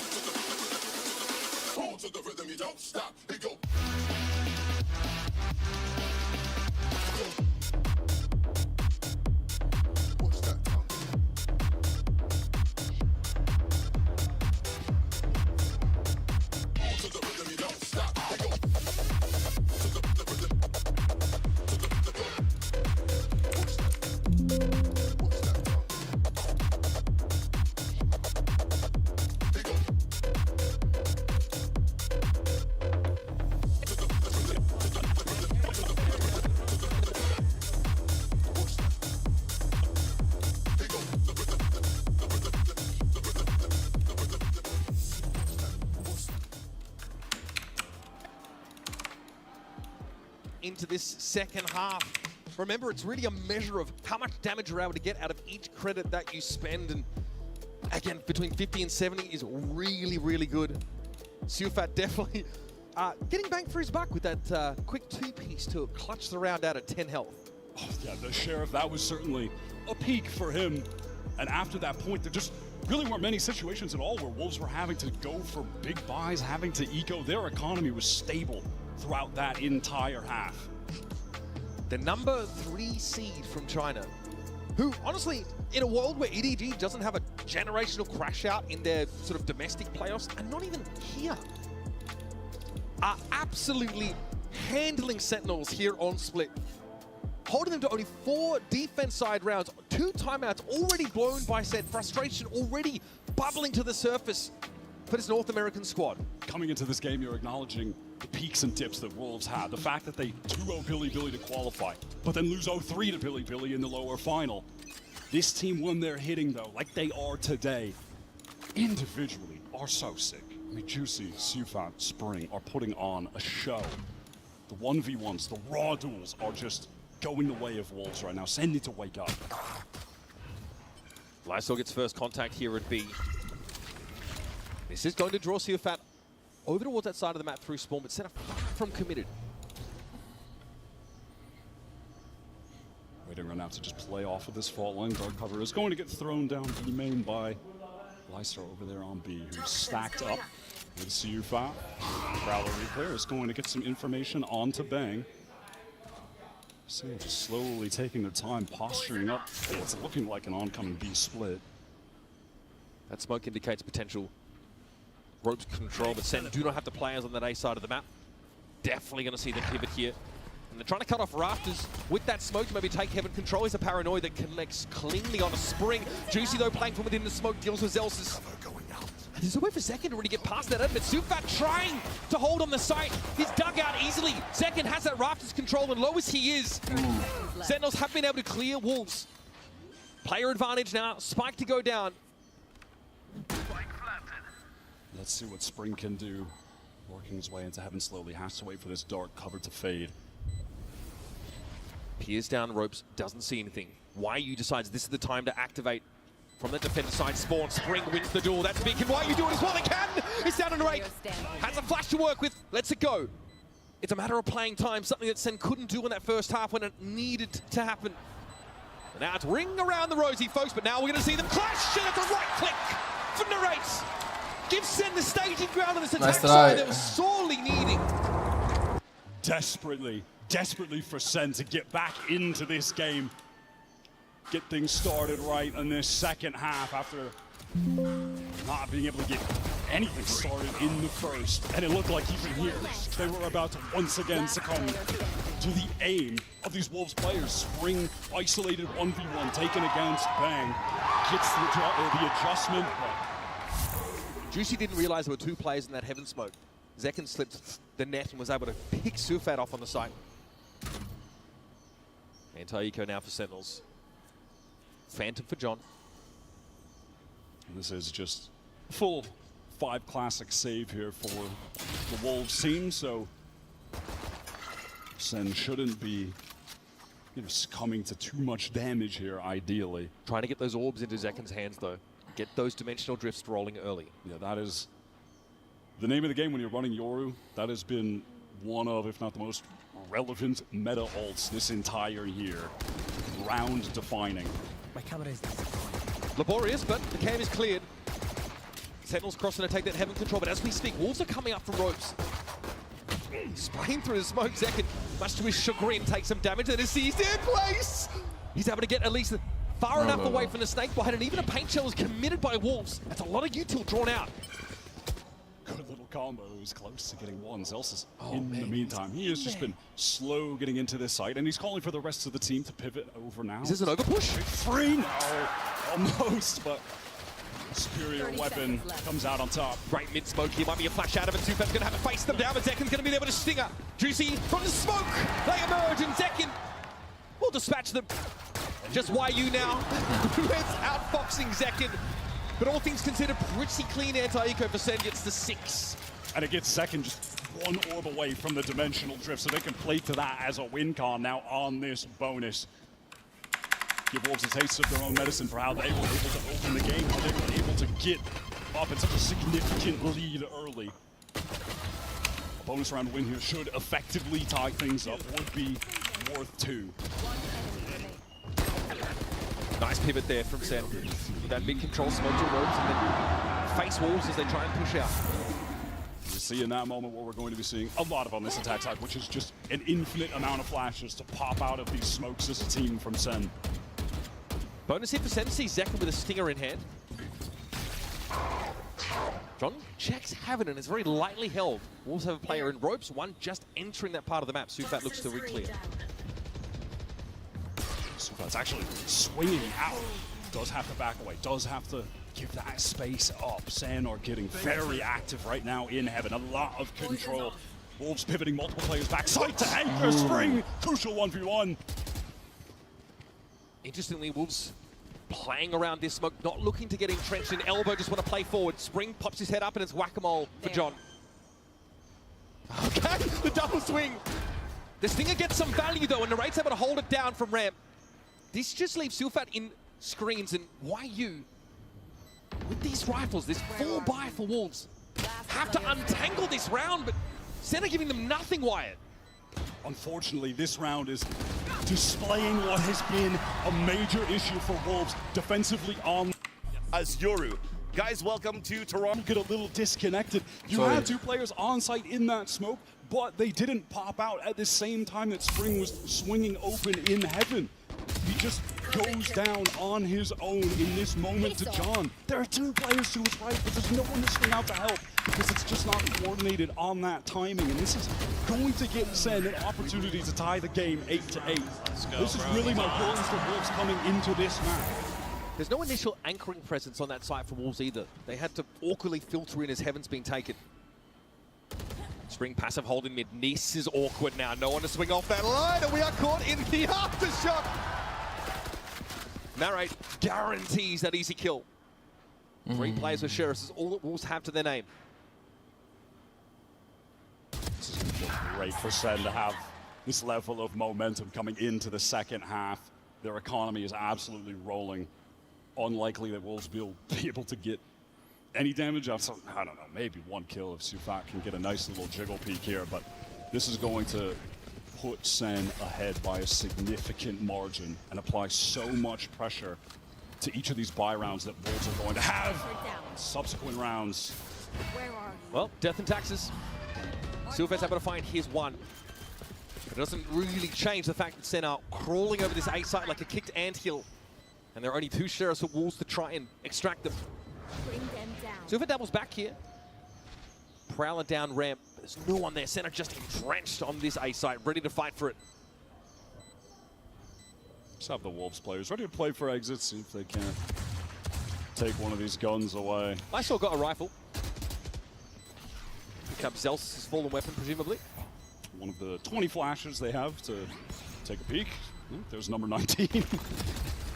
Oh, I love that foul line. Just to set a crossing, making sure no one can peer in.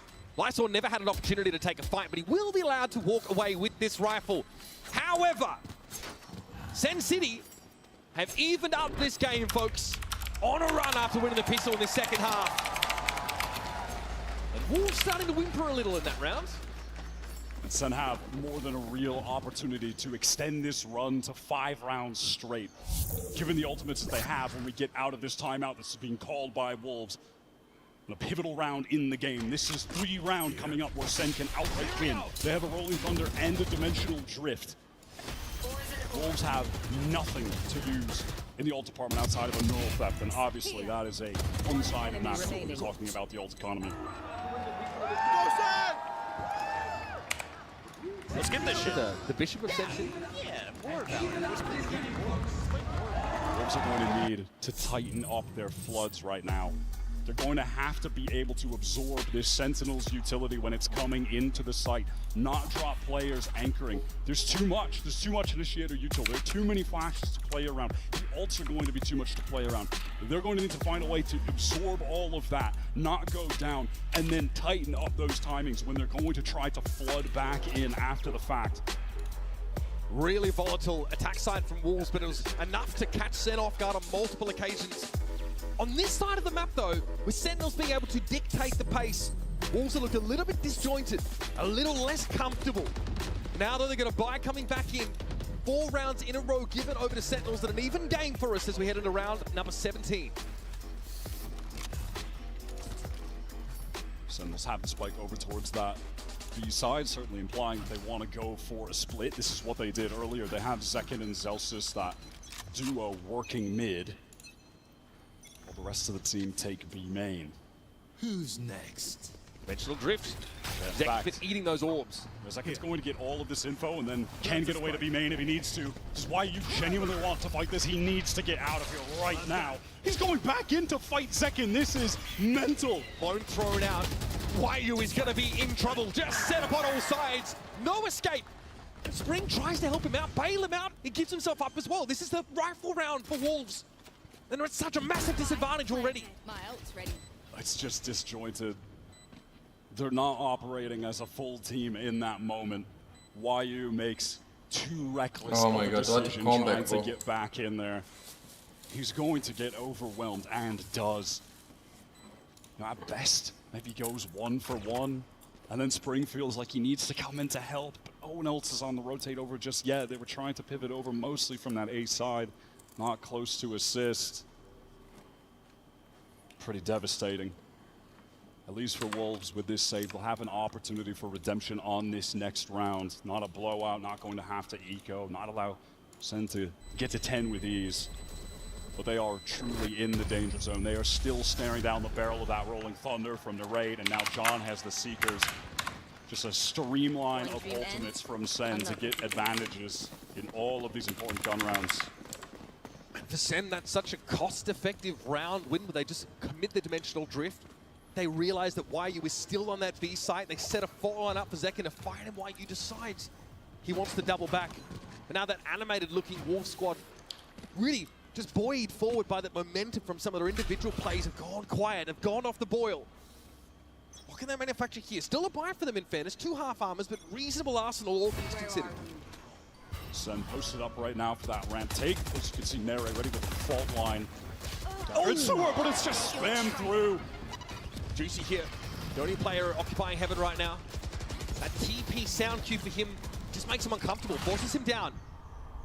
Spring will be there on the top of road. The aftershock, able to dodge it, and Lysor catches out Bang to even things up. Juicy is a wild player. And that is just spray through the walls from both teams. Live by the sword, Bang, die by the sword as well. SEN are going for the noise cut right now. And you still just have, it's this duo, Zelsis and Zekin, who are working the map together on so many of these rounds, trying to contact up, take this space. There's no way Spring is just... Oh, wait, the timing? He's turned! Zekin brings him up. YU, the sole player over the B side of the map, and this is going to get a bit hairy for him. Does he choose to try and fight, to commit to this engagement? Got a trap wire on the side. Cam also set up. He's going to play closer under rafters, but he is overrun by the double swing. 30 seconds left. Juicy ascending with bleed, fighting through tier 2 to make it back onto this team when it wasn't a spot for him in Pacific. He's going to go looking via Ramen. Had to wait years to get this opportunity. Has a rifle right now. Can he be the hero? Surely not another save for Wolves. They're starting to get a little bit desperate. But already the time has just dropped so low for them. They're giving it up. Damage doesn't even matter. Look at the state of SEN's economy. Multiple players on 8K. And honestly, this run of rounds, devastating. That is 6 rounds in a row for Sentinels. Now starting to put the timer on Wolves, threatening to close the game out. With the 2-gun save, though, they can definitely distribute enough around to keep themselves well armed. But there's a rolling thunder still waiting in the wings for Sen to make use of. And yeah, can see it now. But shaking those jitters off. These late anchor attempts just continue to get overwhelmed entirely. SEN players. Just a glimpse of them through that wall, and Bang is... Hey, I mean, that boy don't miss. Sheesh. Catch on the spring is so unfortunate. Almost had to turn. But Zekin had already gone to the close road. It's a goal!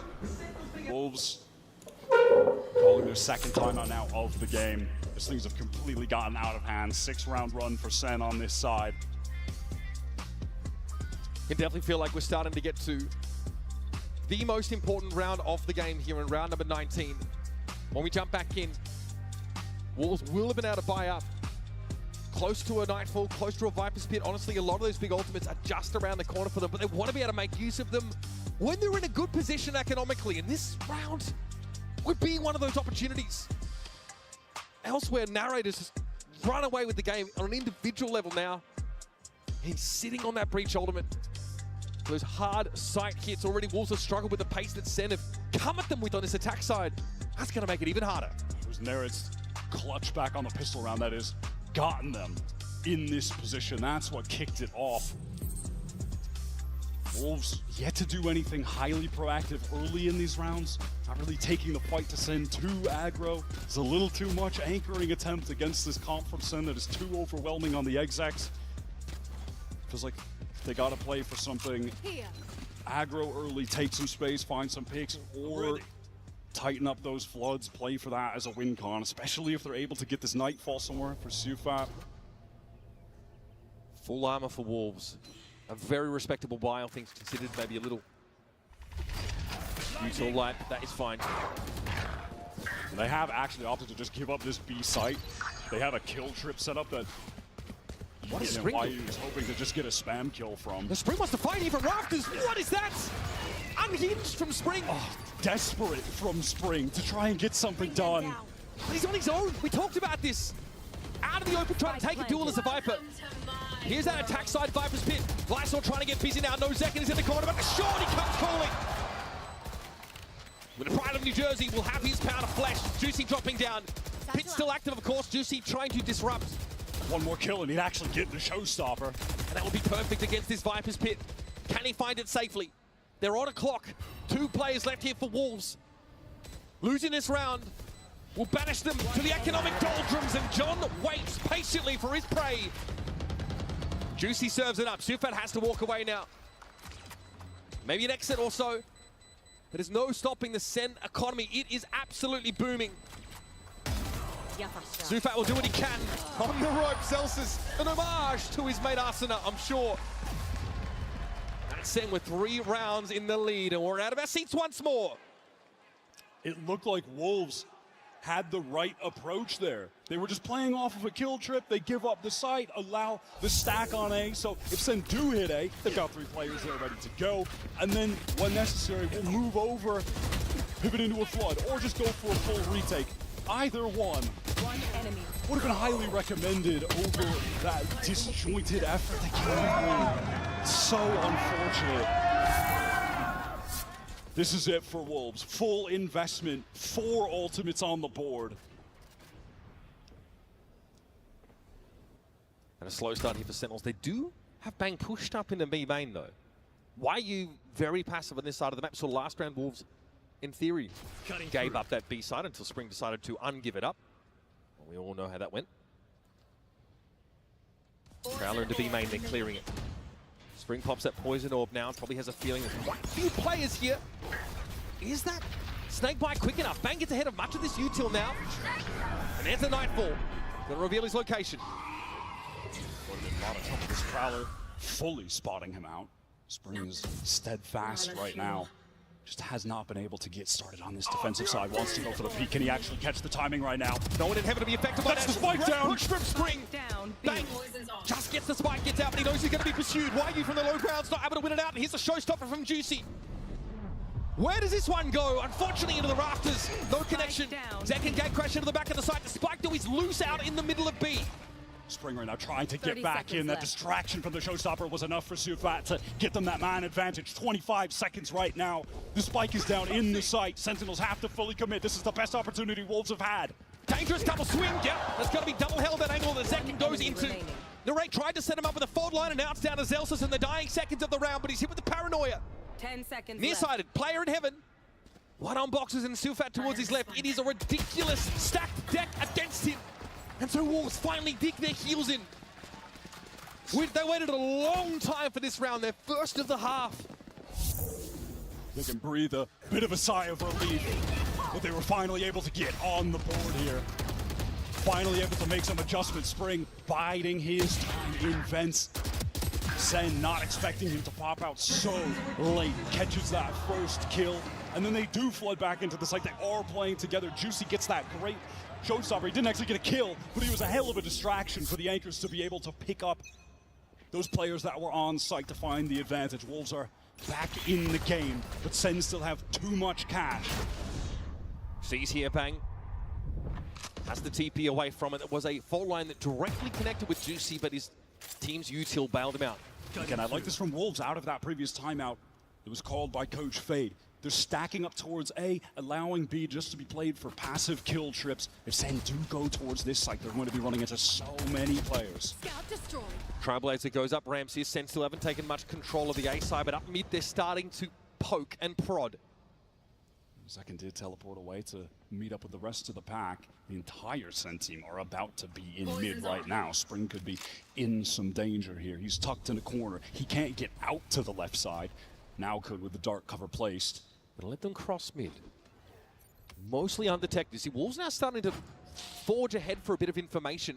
That re-clear of B as main was too early. Yeah, that was some false info. Wait, I mean, they do still have 3 players here, though. Actually, Wolves, they had not departed from this site. The cam's there as well. YU likely able to spot Sentinels out, and here they come. Viper's Pit used defensively to try to stop them in their tracks with Zekin. Gate crashes onto the site. Spring inside the Viper's Pit. We have a TP by Bang to the back of the site. He clears a trap wire though, so has to give himself away, and it's getting messy in the Viper's Pit. The spray is there. Bang's able to bring Juicy down. Now 3 up for Wolves still. With the Viper's Pit, they slow SEN down to a crawl. Great read on the situation. Even after that Prowler that gave false info, they stayed committed into that site with multiple players. Sufa ready for the teleport back from Zekin. It didn't end up paying off, but that little kill trip back there is also to deal with Zekin. If he just runs forward, he's caught, because that is your standard gate crash location from the door. Get in deep while the rest of the team come out main, but they couldn't. They were cut off by that pit. Perfect timing from Spring. The past 2 rounds, he is getting involved on this defensive half after being just going cold for that early SEN run. Now this is getting interesting. 1 round in the game, both teams with full buys. And the Sentinels' economy is actually being depleted at this point. At one point, having 3 players with 8+K. Spring here sees the clone come in. Paranoia hit. The Bang's gonna try and walk away. He gets TP Oh out. my god! Great little combo again. The reaction from Bang was so fast there. All right, pressure onto Lysor. Backside has to go off. Flashed. Fault line doesn't quite hit Lysor. Trying to Can't connect. It's missed it. What a whiff! Here though, the control from screens is good, and Zek is out in the open. John able to find Juicy at the very least, and now they've evened up the odds. YU tentative about playing from rafters. The spike though still off the A side. Zelsis though is in there. The Emerald Theft getting some serious value for Wolves. Game slowing down right now. Sentinels want to see if they're going to peek out on Zelsis. It's all on YU 1 versus 2. Sentinels are going to get a match point. We saw Bang win a clutch in this exact same situation in that first half. Can YU do the same? He's going natty. None of that side for Util is here on A. 30 seconds Nothing but that left. raw gun skill. Instead of trying to draw him out, tapping the spike. Still 23 seconds left in the round. And YU has been ever so patient. John sticks it for real though. Planted. Now Zelsis and John grouped up here. Looks like Zelsis should be watching this line, and YU swings it! 1 round away from a map win for Sentinels.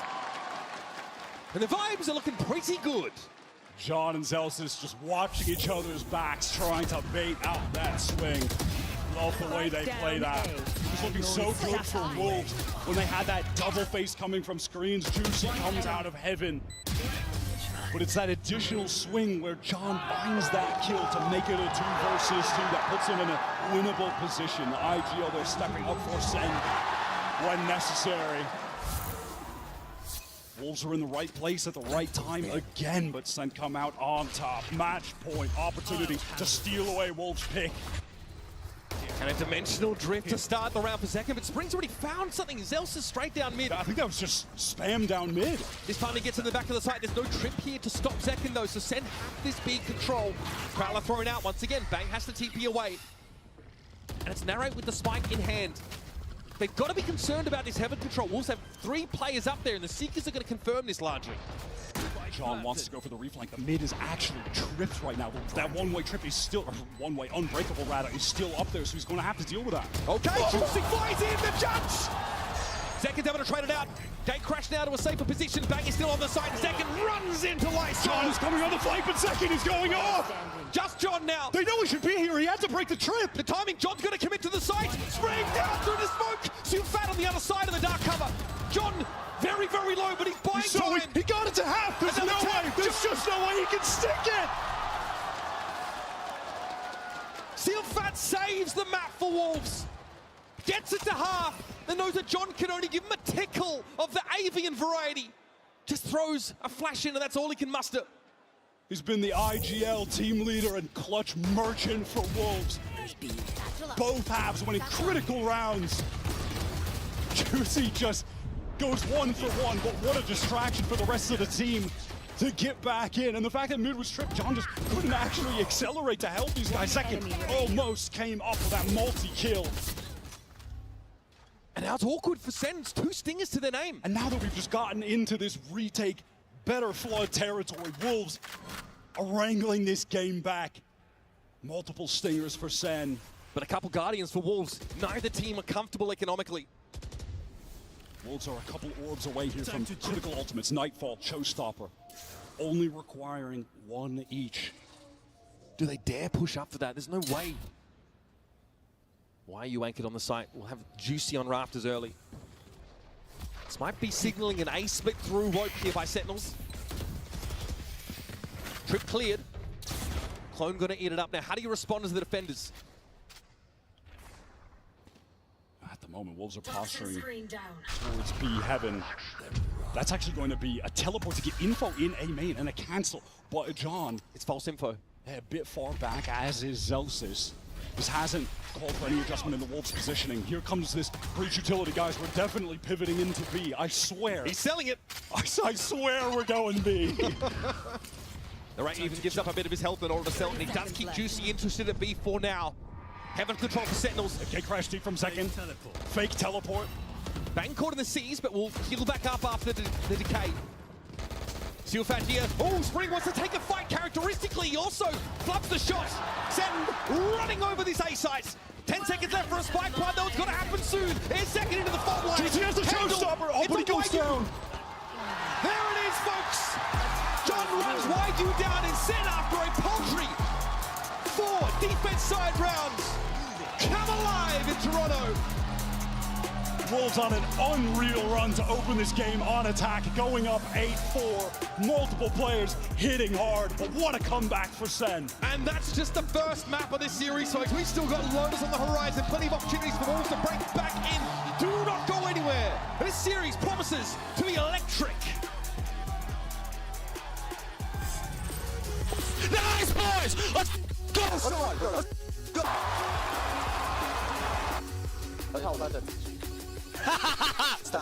Let's go, boys! Nice, Sean!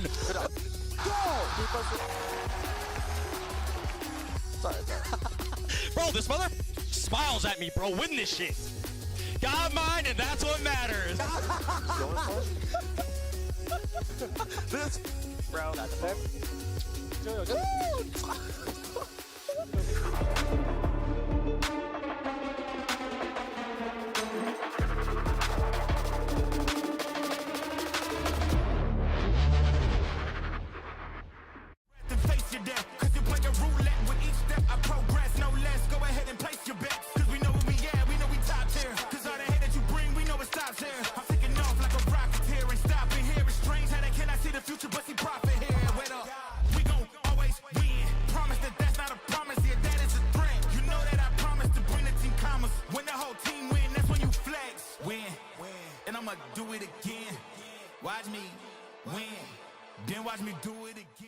I don't really like committing to things. I'm scared. But when Verizon announced that I could lock in a low price for 3 years, I mean, yeah, that's what I'm talking about.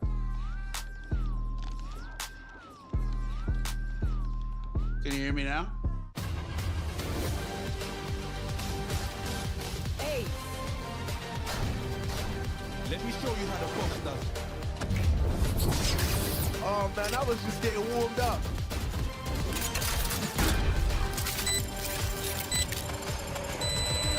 Spike defused.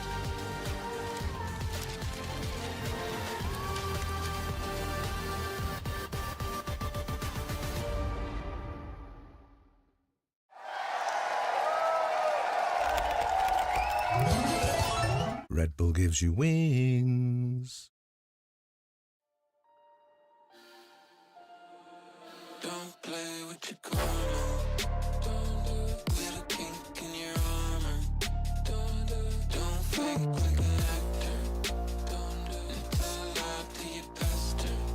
Don't do it. Focus like a laser. Focus when you leap from the rafters. When you leap, better off going harder. You don't wanna be a martyr. You don't want when you flirt with disaster. When you flirt with disaster.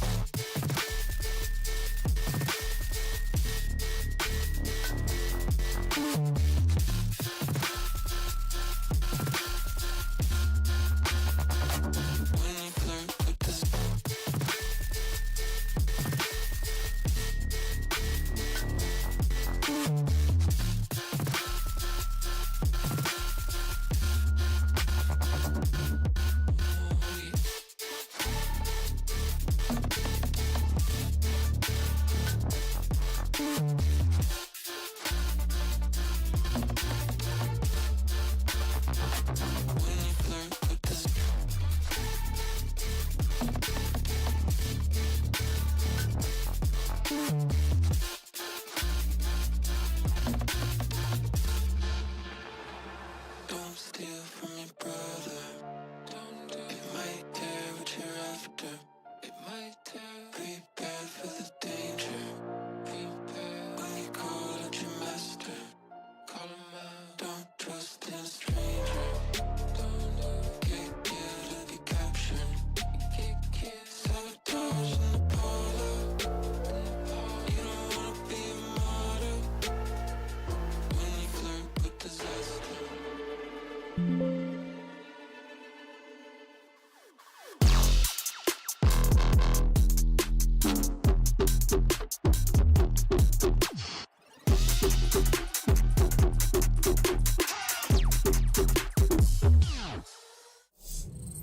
Hello everyone, Jen Lee here with Coach Kaplan. Now, Coach, that was a close game. I mean, thank God it didn't go overtime, right? Did anything surprise you from the side of the Wolves? Nothing surprised us, but some of the stuff that we anticipated, it's hard to find practice against. You know, they're from a different region, they play a different way, so I think executing some of the ideas we had proved harder than we wanted on defense, but we were all confident we'd bring it back on attack. Good luck on Lotus. Thank you. Thank you. Sentinels really giving their fans in the arena something to cheer for. What a start from them. I am Yingsun. I'm back here with Ender and Mel. It was close. It was very, very close, Mel. I think a lot closer than we anticipated. I think a lot of people were not expecting it to be that close. I mean, not, 45 minutes ago, I was here on the desk saying, yeah, Sen's got this, absolutely. And it got extremely close to the point where I thought they were going to lose the map.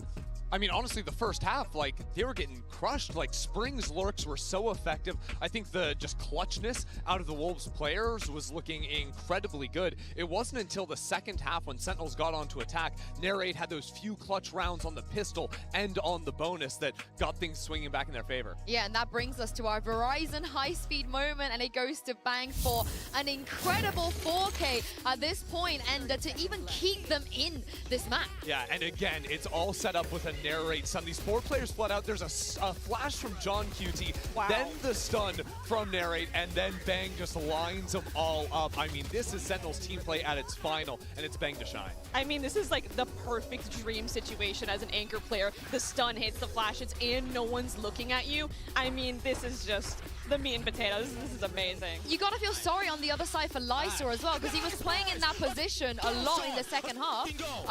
Thanks, Celsius, for that. But Mel, Lysor, two crucial rounds, maybe whipping a little bit, maybe the pressure on stage, maybe could have made the difference. The difference in between those positions, like you said, played the exact same position, but the difference could not be more staggeringly different. Like, there's one round where there's two sets of util, and there's one round he's just dry peeking. He has opportunity, but he can't capitalize. And if that was the first time we've seen John QT play Sky on Sentinels, he hasn't done it for this team yet. Was that the plug-and-play that you expected when you saw the agent select?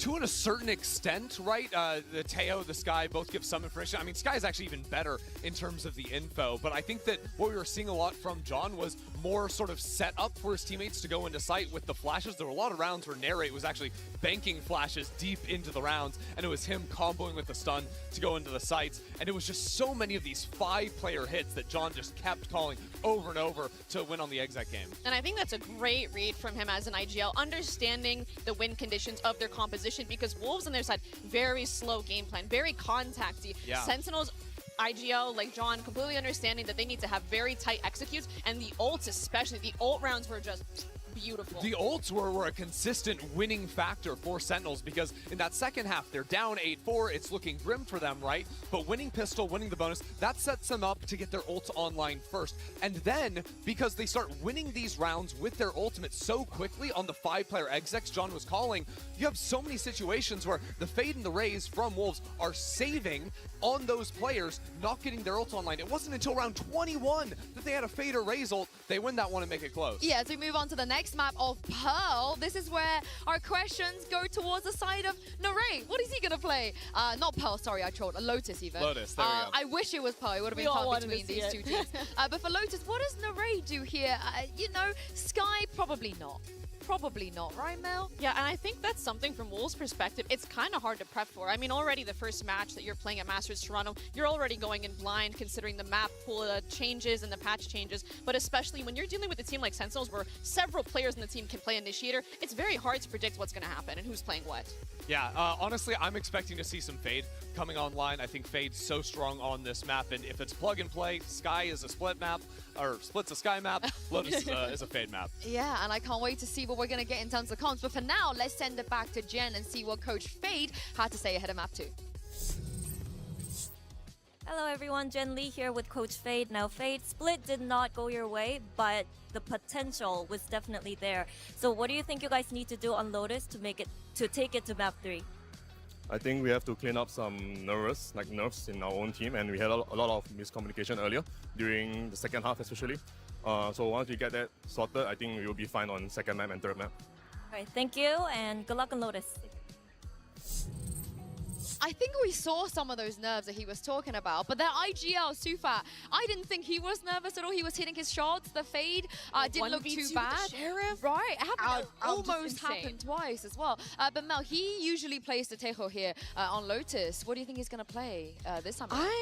I'm curious to know as well, because I'm not really sure. Because I think a lot of it, to go back to what he was saying about the nerves, I think is probably the most important thing, because on defense, I actually thought that Wolves could have gone away with that 10-2. Honestly. They had a lot of advantages, and Sentinels as well on the defense. Historically, they op a lot on the defense on split, and notably, this is the first time I've really seen them not bring it out, and that is a very intentional choice, and Kaplan even touched on it, saying, I think some of our defense game plans didn't perfectly go through, so a lot of it, I feel like, does come down to Wolves. Can you capitalize on the mistakes and the flaws in their game plan? Can you pull up? Can you actually meet the pressure? And I think the nerves is a big part of that. And especially looking at Lotus, a map that's all about these sort of opening skirmishes, fights for rubble, fight for sand control. Both these teams love to show a lot of utility early on in rounds. It's going to be looking at guys like Zek, it's going to be looking at guys like Juicy to find those opening kills to get the advantage for their team. We are just moments away from Agent Select. Sufat here, you can see him giving his team a bit of a pep talk. He's definitely being one of the more animated one, carrying them through the emotions, through the vibes, going toe-to-toe against Zelsis of all people. Very impressive, very impressive. I definitely want to see what they're going to do moving away from that Tejo as we move on to Lotus. Yeah, the atmosphere on stage has been great with... Sorry. Don't worry about it. Sentinels are doing some trolling. They're doing some crowd work. They're having fun up there. I mean, if Wolves lock in right here, Mel, you're familiar with this comp. Oh, I love this comp. And you too, aren't you? The Fnatic comp, as I like to call it. Just a little bit. The Fade, the double controller. I think this is very much, we might see a very similar game style as to the first map where they play very slow and very contacting. And that makes me a little bit worried again for Sentinels on the defense. I will say, John QT's on Viper. This is not normally what he's playing. It's Zelsis on the Viper. This time Zelsis going over to the Vise, so playing Senti on this map for Sen. It will be the Fade in the hands of Narrates. This makes a little bit more sense in terms of roles, but we're still not seeing John return to the Senti of old. When was the last time we saw him play Viper?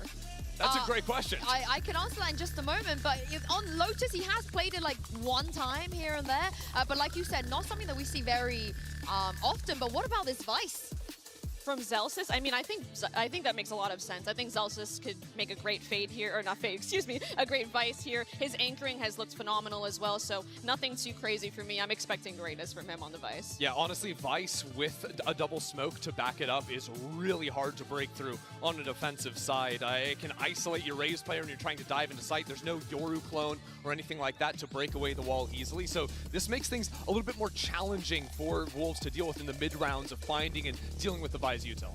I think a big part here, what I'm looking at Sentinels, is if they're going to play against another contacty comp, I need to see them win these fights early. Well, we've seen this comp many times in the past. I can't wait to see what Wolves are going to bring, because Uber and Wyatt, if they win this, they'll bring it to a map 3. Frankly, I wouldn't have it any other way, Hinsu. A full-round defensive path from Sen on Split sees them explode into winning the map. It was, for no good reason, a legendary clash between Sentinels and Wolves. And now heading over to Lotus, it looks like Wyatt Tejo's departure has taken us back to some of the more traditional comps we've seen here. This is vintage stuff. The only difference being that Sentinels are bringing in the Vice, which has been so popular on this map, and specifically when you're looking at Zelsis on this agent, very refined, excellent, anchoring over towards that C site. Has some pretty standard setups over towards A that he just continues to play off of very well. You can already see he has his patented arc rows over there in tree. So little things that Wolves are definitely going to be or should be prepared for when they've been reviewing the SEN VODs. But yeah, the biggest departure for me is the fact that Zeken's Yoru was lethal on this map. Last we saw SEN against MIBR in Americas in that upper final, but just pivoted back to the Rays, which is, I mean, a vintage Zeken agent as well. Absolutely. No early rebel fight here for SEN. Very passively here on the A side of the map with the drift over the stairs by Narrate.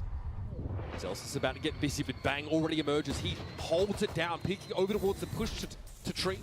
Cover going out. Lysol might yet make a pivot here towards the B side where Zeken will be waiting, paint shells in hand. Early encounter at C as well. Wolves testing every avenue. They are so spread out at the moment, but Lysor is just solo walked into B and is going to get the spike down. All right, cool. Spring with that Sheriff, getting some damage done through the dark cover, spamming away. Triple players stack up from SEN, trying to get through Baby. He's alone. Lysor is still alone right now. All the timing. Not able to get away from that. C's going to be thrown in. Lysor at 2, finds at least 1. Narrate, a tap on the spike here. Door opening up. Prowler to herald the arrival of Wolves as they try and stop this retake, but SEN hard hitting. Leaves Spring out of the open and out of luck. That's Wolves down a player early on account of Bang, but then just being very disconnected as Lysor knows he can get a free plant, but no one's really in position to take any further positioning. Spring threw up a Viper wall that allowed the 3 SEN players to get into Baby Door for a 3v1 against Lysor to start that retake.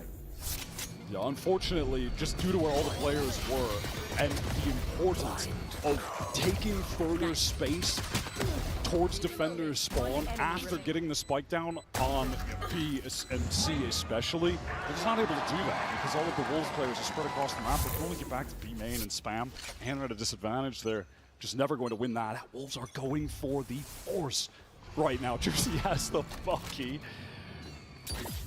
Maybe looking for more of a close quarters context. And he's going to make it close quarters with a double satchel. Yep, here we go. Juicy coming on in. Narrate has to hear this. Oh, Juicy! Well, has his wings clipped as he tries to cross that B site. Already big mound control. Bang pushing up. Has to be aware that B main is where Wolves are currently milling about. Wolves there displaying for us why the Vice is just so effective on this map.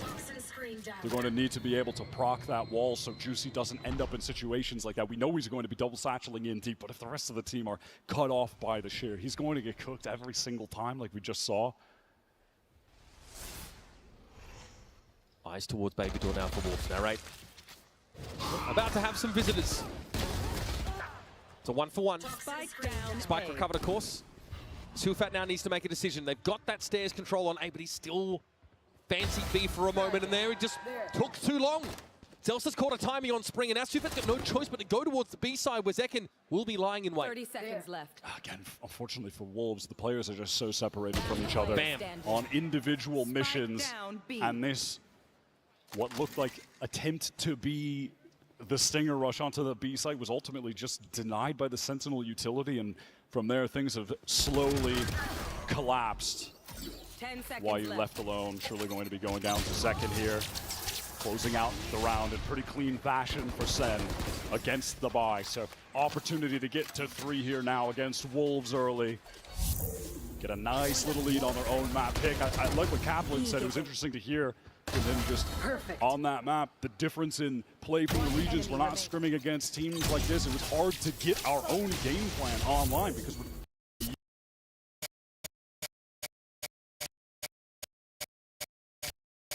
They've really got so little to work with, and this for SEN is a... on his defense side. Of course, that Outlaw still going to be getting value for Zeken as he pushes up and gets space on Rubble with the rest of the team. Wolves are triple-faced on B, hoping that someone from Sentinels will decide to go for a peek. That's not going to be the case right now. Taking it slow, hoping to collect some orbs. I mean, back in the meta of Lotus, when these comps pretty much ran for an entire year, the game was really ult orb dependent. Getting those showstoppers was of the utmost importance. Wolves get the sheer wall. Only about 6 to 7 seconds before they can circle back to C. That does seem to be the plan, though. Or slowly extract themselves. fighting for rubble might be a dangerous proposition for them, but Narrate is the one with the ghost. I'll find you. Perhaps an easier target to knock down. Confirms that there's at least one player still here. Bang's gonna have to play off of this fade positioning. Just ready to send out the paranoia off contact. What? Okay. No way. There's just no way. That shouldn't be happening. That shouldn't be happening. Now it's going to be on Zekin. A little bit awkward. Outlaw with a ton of targets to find. And Juicy trying to get across with a blast pack. That's two. He'll fall off the line now. Paint shells to follow up. Out of charges. Peaks with the classic. He's bought enough space, though, at least for SEN to get the reinforcements in place, and so they do. Sufa is so far away right now. He's in B, having to go through B door. Spring is going to need to do even more work with his Sheriff. And it feels wrong that the ask is on him to do more in this round. Sufat is here. Sentinel's now going to make this push up. Likely a double swing. John in second here on this line. Zelsus with his back to Spring's position. No. His head cleaned off. Now two left. Second finally shuts down the rampaging Spring. I'll find you. But up Spring comes Summer, and Sufat's about to make it hot and heavy. Backs away, no time. Plays it like an absolute champion that is not around. You have any business winning? That feels impossible and should be impossible. How is that double setup from SEN towards Rubble dismantled? There's no util for Wolves to get out aside from using the wall to get forward. Sees what a shot! And the crosshair placement from Bang, who throws down the dark cover and throws out the paranoia. There's just no way. One enemy remaining. And then after that, Spring, could you actually do some more for us? Could you get another kill? Come on. Expertly in that moment. The second's got no choice but to run at him. Wow, look at this. Read on the economy from Spring. Outlaw, 5 one-shottable targets. Everyone from SEN on lighter regen. SEN know they've given that weapon over, though. They know they need to play around it. 0 peaks off the seaside here. Wolves do a nice job getting all of the space towards Mound and drawing a bit of attention from Sentinels, even procking the door. Celsius wants to go for some spam in case they are actually trying to get into B main at the moment. Down to the minute mark in the round.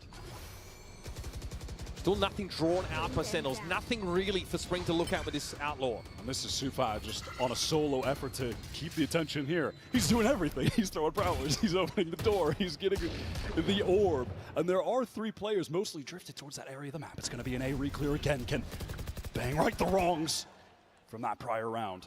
Narrate never had to show himself there either. It was awkward, but Narrate last time they were here had only a ghost. This time they're armed to the teeth. YU is able to draw that sheer wall out, but this fight's definitely happening over towards Rubble. SEN back up on it though. 25 seconds left in the round. Wolves have to make a decision. Oh, they aren't. They're still too indecisive. They're going back towards Mound now. They're in a 2-1-1 with 15 seconds left. The round is just over. They've got no duelists. They've got no entry on this side. They can't even get past the thorns that are there. Now they're trying to get into B. This is mad. Okay, 7 seconds left and they're going to go for it. Snake bite on the ground. Lysor knows he's going to lose much of his health. And it's Zaki with the showstopper. Brings the house down on Wolves. What a bizarre round. And Wolves bleed the clock a little too much. The indecision is their enemy there. You have Sufa making that tons of noise over towards C in the mid-round. But Wolves, after losing Juicy on this entry towards A, they just did not want to commit through the dark cover. This is actually going to be an early timeout called right now by Coach Fade, and I am not mad at that. We, in fact, saw at the end of Split, it was his second timeout that got Wolves back in the game. That is when they started to put together some defensive rounds. He gave them the right adjustments to make. We just take stock of things here, because that's a round that Wolves, they win a ridiculous round in round number 3. They come out with an Outlaw. Sentinels are all half-armored, all regen shields. So they do not have the ability to tank one of those Outlaw hits. And they just give Wolves nothing. Not a thing. Play so safe, and it's eventually that swing on Rubble that gets SEN with the advantage. And Wolves have no idea where to go. And look, one of the issues there is the fact that because it is Sufa making all the noise towards C, they don't actually have any of that initiator utility to get out on A. You don't have a Prowler that can go clear Rubble to get on to reminds me of the old MIBR solo Skylurk on Sunset, you know? Deep pull, but true. I mean, accurate, but... Using your initiator to try and sell a fake, though, a lot of that util can be really valuable to gain real map control. You can just see, yeah, because then after Juicy goes down, they're like, we can't really get out of this smoke, can we? There's two Razor Vines on C. They have no raise, so they're never going to get on that side. Ugly stuff. All right, what's the plan for Wolves out of this timeout? They're nearing many ultimates. SEN expending some to win one of those prior rounds. So when we get to Wolves' full buy, that can certainly be the linchpin of a win there. Here, they're hoping it's just going to be one of these two hero rifles.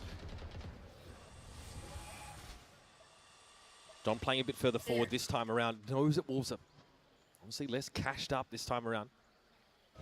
See a lot of heads though, and Juicy, man, he is clean with it. His Sheriff claims the first.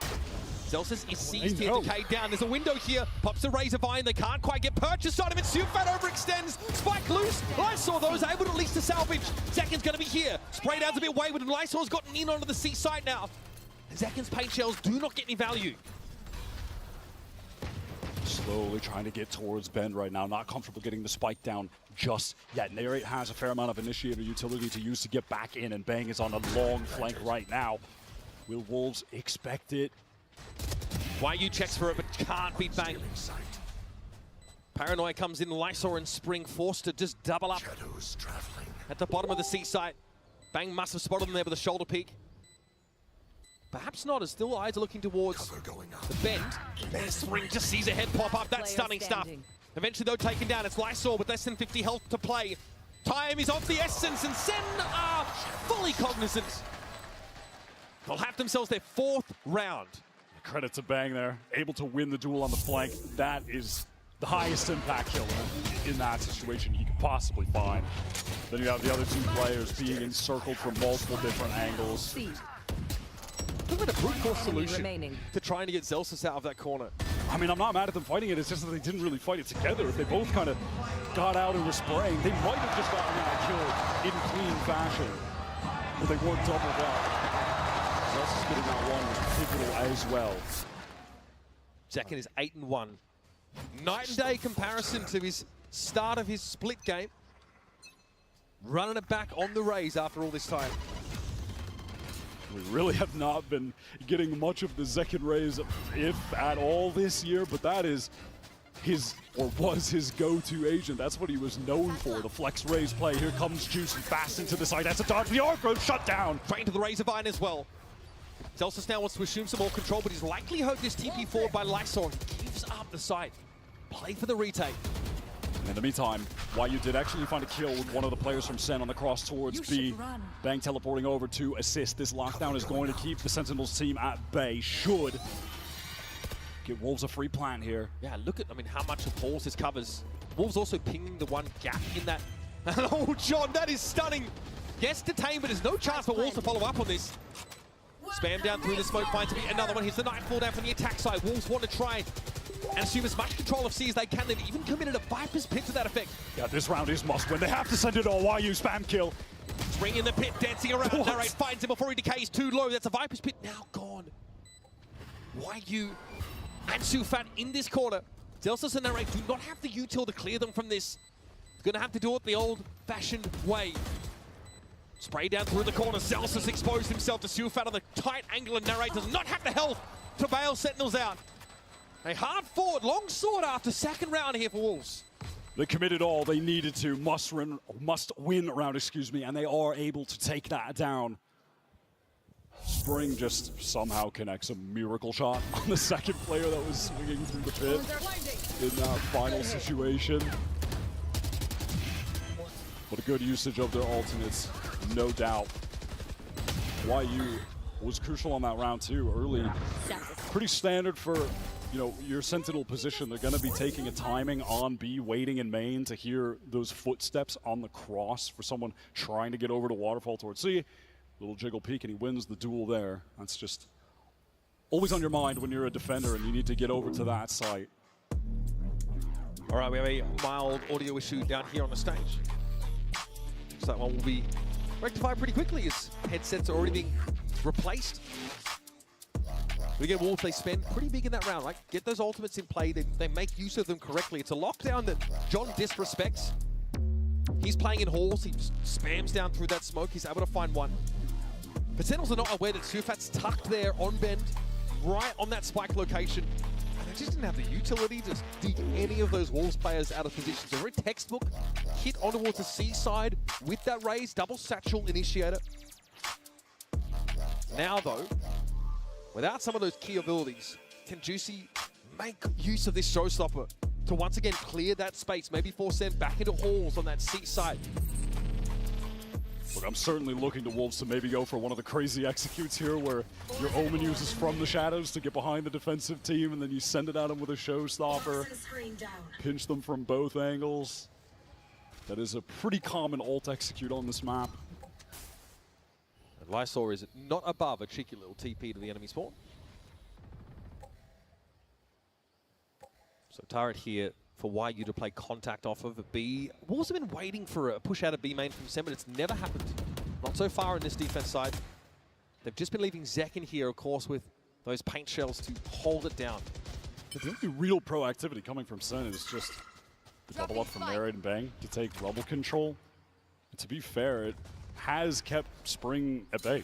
He hasn't had opportunities to be able to lurk up off of his wall, which feels very un-Spring-like. I mean, on Split, he was taking the fight to them all the time. He was that showstopper. He's waiting on those. He can't do anything. On the snakebite, couldn't actually cross. Sheer wall did come up. And that's a speculative showstopper that ends up finding nothing. All the util cleared from the C side, though. It looks like Wolves want to double back, Wyatt. Yeah, they certainly can re-execute off this. 30 seconds Sufrat does have a haunt to throw, clear out an area like Bend, teleport through to make the cross. They want to scale into the site, which is vacant of SEN players, but they are ready to flood back in off the Steel Garden. Juicy Vzak and Duelists here fighting for that Hall's control. Second opts to wait just a little bit longer here. That Steel Garden off the back of it, John explodes. Zelsa's now playing from Waterfall. Lysor left here on the C side, the last remaining Wolves player. And Zelsa's might not be aware. He TP'd out with that ultimate. So now Wolves in a position to play that retake, but Zekin's already got it to half, and Wolves might not be aware of this. The raid's able to spray them down through the poison orb. Zekin got off of it briefly, but he'll full stick this, and Wolves are none the wiser. That's just disaster for Wolves. They have to all retreat into Mound after the Steel Garden is used, and the spike just isn't planted for them. The round is just over at that point. Easy, effortless retake for Sentinels. Spike planted. That tries to get out. I mean, what can they do after this situation? Legitimately nothing. It's just over. It is just over for them. Looked odd, but I think Wolves probably realized there was no reasonable way to get back in, so wagering those remaining rifles seemed less than ideal. Now a bit of a rubble fight. This time SEN actually aren't playing forward. They've got Bang back in tree. 4 rifles right now for Wolves. Spring just on the pistol, though, unfortunately. Watch the timing of this paranoia, Wyatt. Sees combo with the paint shells, perhaps. Oh, it's Second getting caught out. Narai doesn't have much to see here, and Bang's going to watch his left side. No! Oh, my goodness! Sealfat found a quick double. That is SEN going for a bit of a haphazard attempt at the refight. Just not expecting, I think, so many Wolves players to actually be ready with the crosshairs on those angles. This has been the most convincing round win for Wolves so far, unless John is able to go crazy in that 1v4, but he can't. It's shut down by Spring. And that was a half buy. Wolves, I think, had 2 pistols, maybe even classics in that kind of round. And it was one of the rounds where SEN opted not to play forward on Rubble. They didn't have Bang TPing forward at the start of the round and having Narrate watch that live. They opted instead to try and play off a paranoia, and everything kind of went wrong for them in Second. Found himself isolated. Yeah, isolated on that orb, and the rest of the players just tried to spill through the fight together, but Sufa hits a nice little snappy adjustment. Too many players from Wolves posted up to deal with.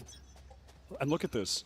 Somehow, SEN, their economy is not very good, which feels bizarre, but this is an opportunity for Wolves to get right back in the game, potentially tie things up, break their eco right here. Bang can't clear the horn with where he is, so he actually at least consider giving up that Rubble position. We're going to B variation, though, this time from Wolves. But some of this Vice Util is here. Which has been an absolute nightmare for them. Second 2 rounds in a row has been instantly deleted by Juicy. Wait a minute. We're going to go back towards C here. Zekin's departed. Obviously very early in the round. Juicino's been cleaned up. Spring wants to try and get forward here, but this Nightfall could be a bit of an issue for Wolves. Spike is obviously down. Spring trying to play from upper and cleared out instantly. Sulfat now gives his position away. Enough noise to wake the dead, and Narrate's going to turn around with the Odin. Look to try and spray him out of the game, and this is awkward timing for the fade.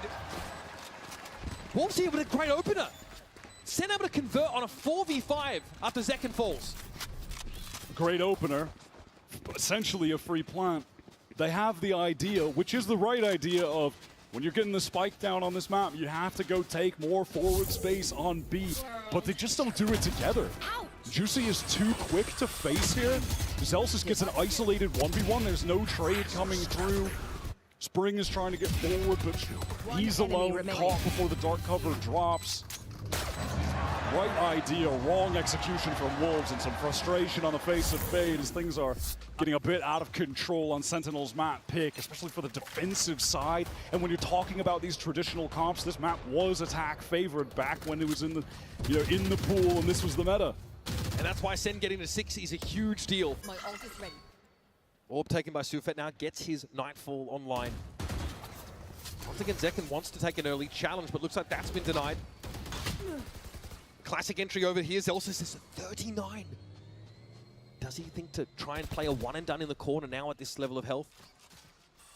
Face your fear! Okay, Boom Bomb going to be thrown in. Dark cover there. Overall, the Paranoia, forces John back in the Hall's direction. Juicy deals with Zelsis all too easily. There's a nice little tap from John. Happy to challenge this side take util for a kill. Yeah, now just fully on the retreat. Posted up to try and ensure the Wolves don't push any further. Lysor, danger for a moment, and it's just getting spammed through by Bang. Disaster as Wolves try to wrap around Ben to get that spike down. Spring's able to recover the spike, but what opportunity. They're going to have to plant it. He tries to surge ahead, draws Zekken out of position. Might be a high-low swing, but Zekken tucks. He's not going to give them a free kill here.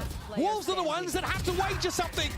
And Spring has got some work to do. Oh, it's disrespectful from Zekken. It's a little bit whimsical too with the double satchel in.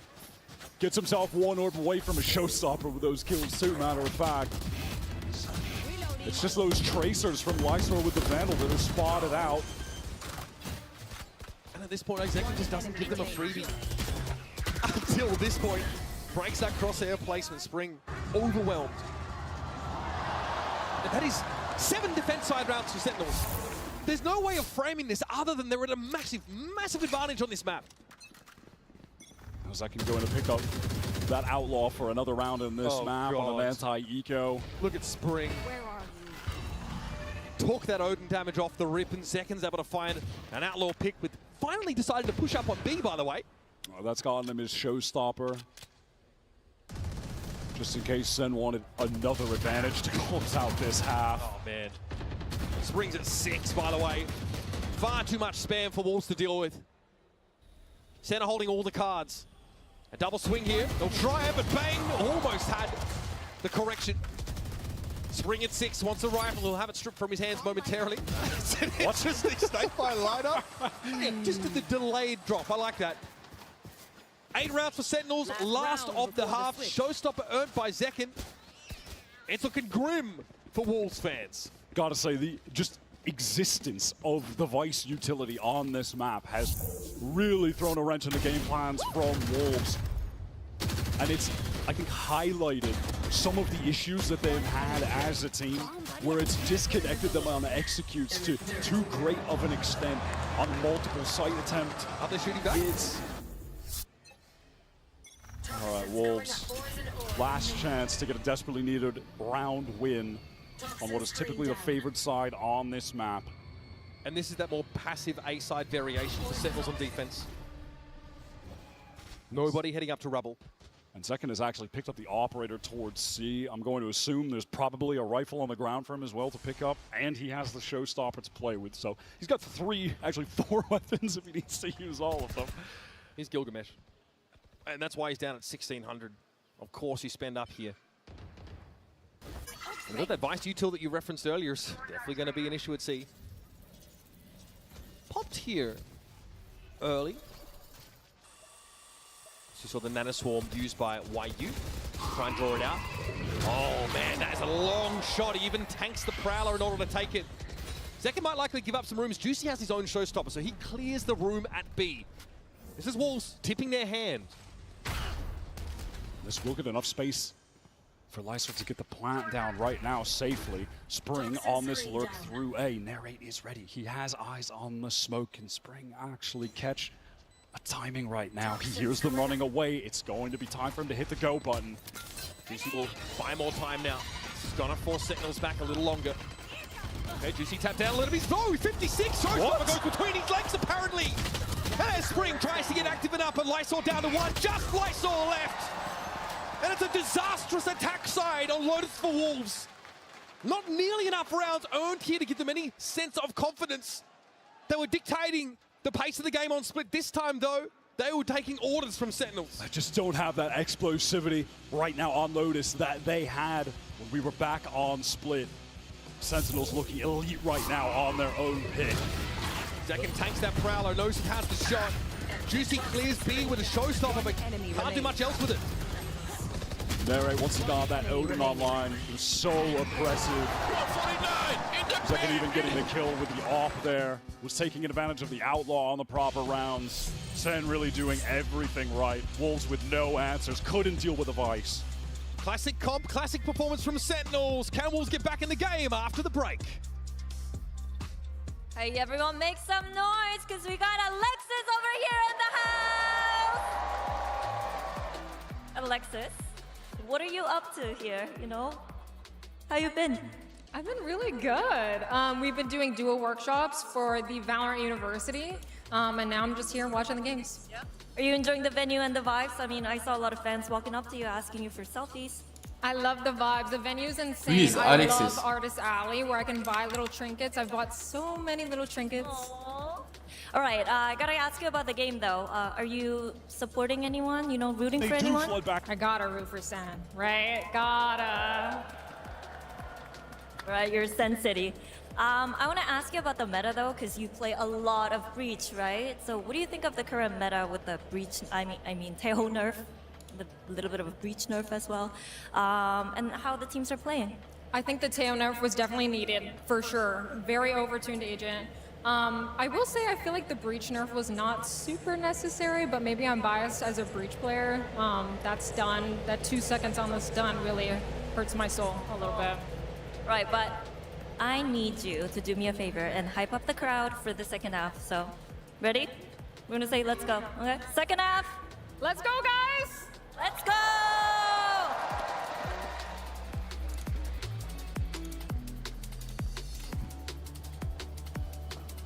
It's all happening here at the NKS Center in Toronto. SEN City have landed, and after a rocky start to the series, they look like they've stabilized. Time for your Coinbase Econ report here. Remember, this is a factor of the damage you've done divided by the credits you spent. So really about how much impact on the game you can have per credit. Zekin bang up there, certainly, and that's even with Zekin buying outlaws, dropping them, buying an op, still able to get so much value out of everything he was spending that cash on throughout the game, which is obviously also reflected in the score. SEN on the less favored side for Lotus, especially when we're looking at the comps we have of the old meta, which is back as the new meta. 9-3 is just so tough for Wolves to come back on. Their attack side was the favored one back on Split. Let's see if they have it in them here. Spring, he's been hitting. But the rest of the guys, they need to come to life. Make him dance. All right, folks, we are moments away from jumping into the second half of Lotus. And like Quiet said, the challenge has been issued, a 3-round attack side for Wolves. So the Pistols where it begins for them, a huge comeback. Not unlike the one SEN had to undertake on Split. Juicy had a tough time on attack. Unfortunately, was just sent in and isolated by so much of that utility. Was in unwinnable situations. Maybe here on defense is where he can turn it around. He was a star for the team on map 1. Tentatively, SEN are starting to encroach here. Pass box, they've checked that. Baby door, of course, untouched. In tree, Lysol is going to be waiting. Wolves may be looking for an opportunity to explode out from here, but they're going to have to make some noise. And getting rid of the door. Tree control taken, but now SEN looking over Baby door. Supet's able to stop them. What a bouncer! Oh. You shall not pass, he says. Still wants to over push into the spike location. The race having to get a second, but it's on Zelsis. Sheriff in hand. And a heck of a job to do. Well done from Wolves, just swinging out together there.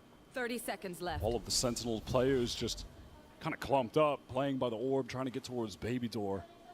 The exact start that Wolves needed, unless Zelsis with this Sheriff can go off, but that's just not going to happen. He doesn't have the time.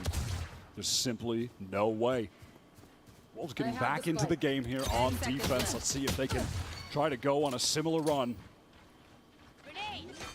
Just with the grenade out there, Zelsis hoping for a little bit to be offered up. That's not to be. The swing there from Baby Door for Wolves. Gets some onto the board here in this second half. A drought of rounds. SEN was stitching together 4 at the end of that first half. This play here, nice little double up. Spring pushes out to try and take more. He's punished for it, but the damage is already done. And then you just have Juicy on the cross from sight. Just a beautiful setup. Simple, highly effective from Wolves. And they are going to fully invest up into this anti-eco round where Zekin is going to do the Juicy cosplay from the first half and go for the Bucky double satchel. Yeah, perhaps to upper. Maybe with a dark cover to get him in there. Getting deja vu. Prowler comes out, there's also a wall there. Over towards the mound side of things for Sentinels. Zekin still has his satchels, blast packs, he's caught midway through. It's the Marshal of all things that catches him. John does actually recover that Bucky. Maybe he can have a better fare with it. YU holding the cross. Here come the swings from Wolves. Not a lot to write home about in this round. Solid stuff from Wolves. YU just waited on them now, and John says, well, in for a penny, in for a pound, they say. What do I have here? Well, he gets his. Unfortunately, that is just the Marshal down, but they'll take what they can get with the Bucky investment, which does end up being a little bit awkward into this. Zekin is just going to have to buy up into a Stinger. Well, we've got 2 back-to-back rounds, I will say, for Wolves on defense, where the fundamentals are just looking good. Just playing, swinging out of these smokes together, taking the fight to SEN as a unit. Yeah, good defensive util over at B that sort of diverts Sentinels to the C extremity. And now the pleasantries have been exchanged. They mostly buy here for SEN. There's a C's attempt over towards Rubble, but nobody for Sentinels is in attendance. They're pretty quickly heading to C, but there's definitely some util that needs to be cleared out. Yeah, and like I mentioned before, so important to just try to get your orbs over to your raise if you can. Get as many showstoppers as possible when you're on this attack side. SEN want to get into this C site perhaps. There are 3 players ready to go, but the other 2 a bit too far away. Orb will actually go to narrate on account of him being the closest to the ultimate at the moment. So here's where great teams on Lotus attack side can succeed. They've got nothing really out of these early exchanges except some defensive util. And now look at the difference here for how Wolves were approaching these A re-clears. They do have narrate involved here. They can throw out some of this initiator utility if they want, but at the moment it's just going to be a snake bite for back. Rubble slowly making their way out together as the clock is ticking down to 35 seconds. Nice all spotted, tagged up on the shoulder peak. Backing away into Baby Door is Juicy. Zelsis now takes this opportunity to get some B control. They can pinch on toward the raise, but Juicy sees an opportunity to come forward. That retake wall thrown up. Now SEN bouncing over towards B, but Juicy's going to be waiting for them. That paint shell doesn't do too much to dissuade him. Paranoia, though, could be a problem for the raise. Juicy on the corner. Can't really see. Bang, and it's haphazard shooting. Effective enough, though, for Sentinels. Nere was just so patient on that lurk. Bides his time, gets the free kill spring. Jump up from Zeki, gets out of the way to Satchel to win the duel. Now 1 for 1. YU's only got a Sheriff to work with. Silfat has to be careful on this angle. Just a Guardian to play with. Bang re-smokes up, forces YU to just push out into the great unknown. Sentinels are waiting for it with open arms. Converting that first rifle round here on this attack side. Nice fast trades from Zelsis to clear things out. Juicy was dangerous for a moment in Baby Door when he finds the perfect timing window to swing out, get the opening pick towards Rubble. But eventually from that position, you can just feel the walls closing in on him. You're just too susceptible to any utility coming through. Sorry. I got you though. I like that. I like that from you. Yes, sir. Yes, sir.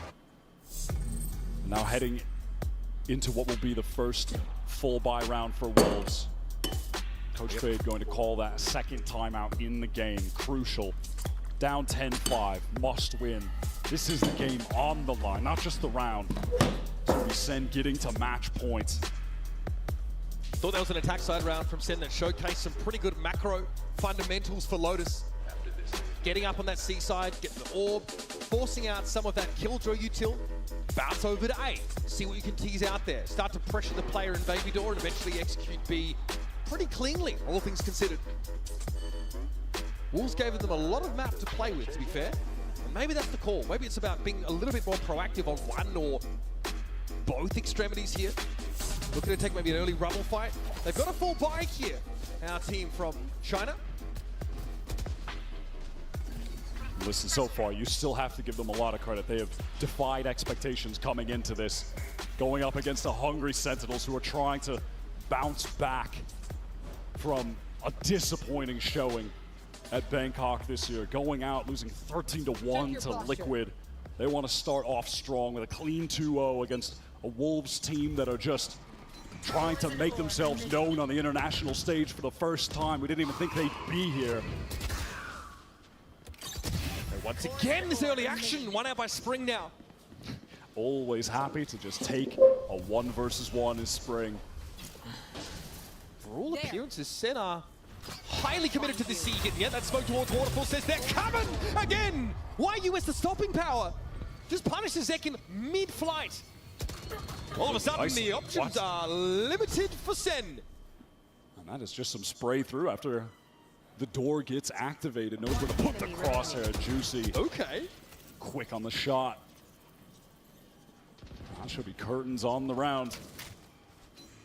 That's a devastating round coming out of Wolves here. That C control. Why are you basically locking it down himself? Look at the locations of SEN's deaths here. Failed B attempt. Why are you catching the crossing Zek in a flawless round here for Wolves? Money's going to be pretty bad for SEN as well. Could be worth 2 here for Wolves. But that's just Spring so ready for, again, it's just that common Sentinel work position where you try to take a little timing peek. Spring too fast. Juicy too fast on that Spring as well. They just shoot well in that round, but credit for isolating Zekin on that attempt to satchel in. Now we've got Kaplan going to call the timeout here. As Wolves are trying to make a little go at it. Yeah, I mean, so far. Second half, not too bad for them. SEN able to convert their first gun round, take 3 rifles out of it. After that sort of, buy of the Bucky and the anti-eco, Zekin had to make do with a Stinger. It worked out. I don't blame them here, though, sort of. That last round, far less elaborate in terms of how they worked the map. They lost the player very early in B main and ended up just having all of their eggs in that C-side basket. They got flattened by YU. Zekin's got headshot straight out of midair, so perhaps a call from Kaplan, hey, let's slow it down. Let's maybe make use of this map, work it a little bit more. Make use of that Viper wall we're using on A. Yeah, going to have to ensure that they're able to draw out a fair amount of that utility before they're actually getting in for the executes. There's sort of a light commitment too. Like, you can't have Bing try to teleport across in a situation like that. They did that in round 15. They drew out a lot of util early before ending B. So the concept of a plan is there for Sentinels. See how they put it together now. Round number 17, folks. You're still with us, Toronto? That's what I thought. All right. Sentinels on the eco round here. Just a stinger for Bang and a full effort to try and get out towards Rubble. Viper utility up to make the cross. Mysore again here defending. It's been a tough going for him on the map so far. Wolves would love for him to begin to heat up. Maybe he can get some confidence kills on the anti-eco just to get things rolling. But they're wasting no time in getting this tree set up. And in fairness, Wolves don't have anything set up to stop them. They're going to be allowed into the A site. Pretty ideal start to the round for Sentinels. Now it's a matter of landing the plane as Wolves give the side up for the retake. Zekin trying to get this really forward position. Cheeky little angle to play around this dark cover that's thrown down. A nice little paint shell buys a lot more space. Oh, okay. Zekin, oh, he disrespects the snake bite. Brings able to deal with him. Little high-low set up now from the defenders as they try and get back in here. Nightfall thrown out by SEN. A big ping though off that horn apparently. Super's able to reveal much of the defenders, and now Lysol wants to step up, have a crack at it too. It's only down to YU. These Elsis. YU, so little to work with in terms of teammates. Tara could be deployed, but in the 1 versus 1, he's got a face. Zelsis down. Oh. And it's going to be his rifle versus the Classic. All these considered, pretty solid round for Sentinels, but Wolves rack up another. A lot of damage done. I do like how Sentinels were able to play that. Getting proactive, fighting towards heaven. They back off, absorb a little utility, try to repost, keep fighting. They were not slowing down with their effort to apply pressure to Wolves. Results in a lot of damage done. Now here comes the very crucial buy round for them. They're going up against the Wolves that have multiple high-impact ultimates to play with here. Lids definitely kept on their economy to some degree by Sentinels. You're right, we got Lockdown, Viper's Pit to play with, Showstopper for Juicy. Bang with that TP across to Rubble now. SEN again thinking about A early.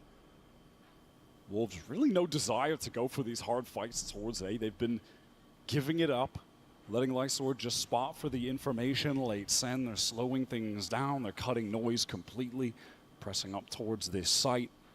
I mean, Lysor could be in some serious danger. Turned anti-flash, that door being toggled is more than enough to tempt him off of A. Yeah, gets away at just the perfect time.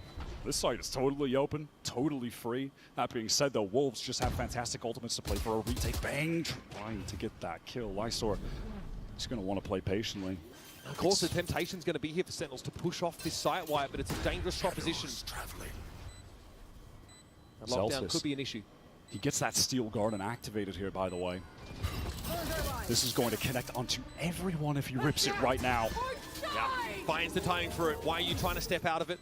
I think they mostly got out of the way there, actually. Like Their time is dwindling, though. They're going to have to recommit quickly. Great opener from Spring. Gelfus down. It's going to be a push coming from stairs at the moment from Wolves as well, but John tucked in the corner. 1 and 2.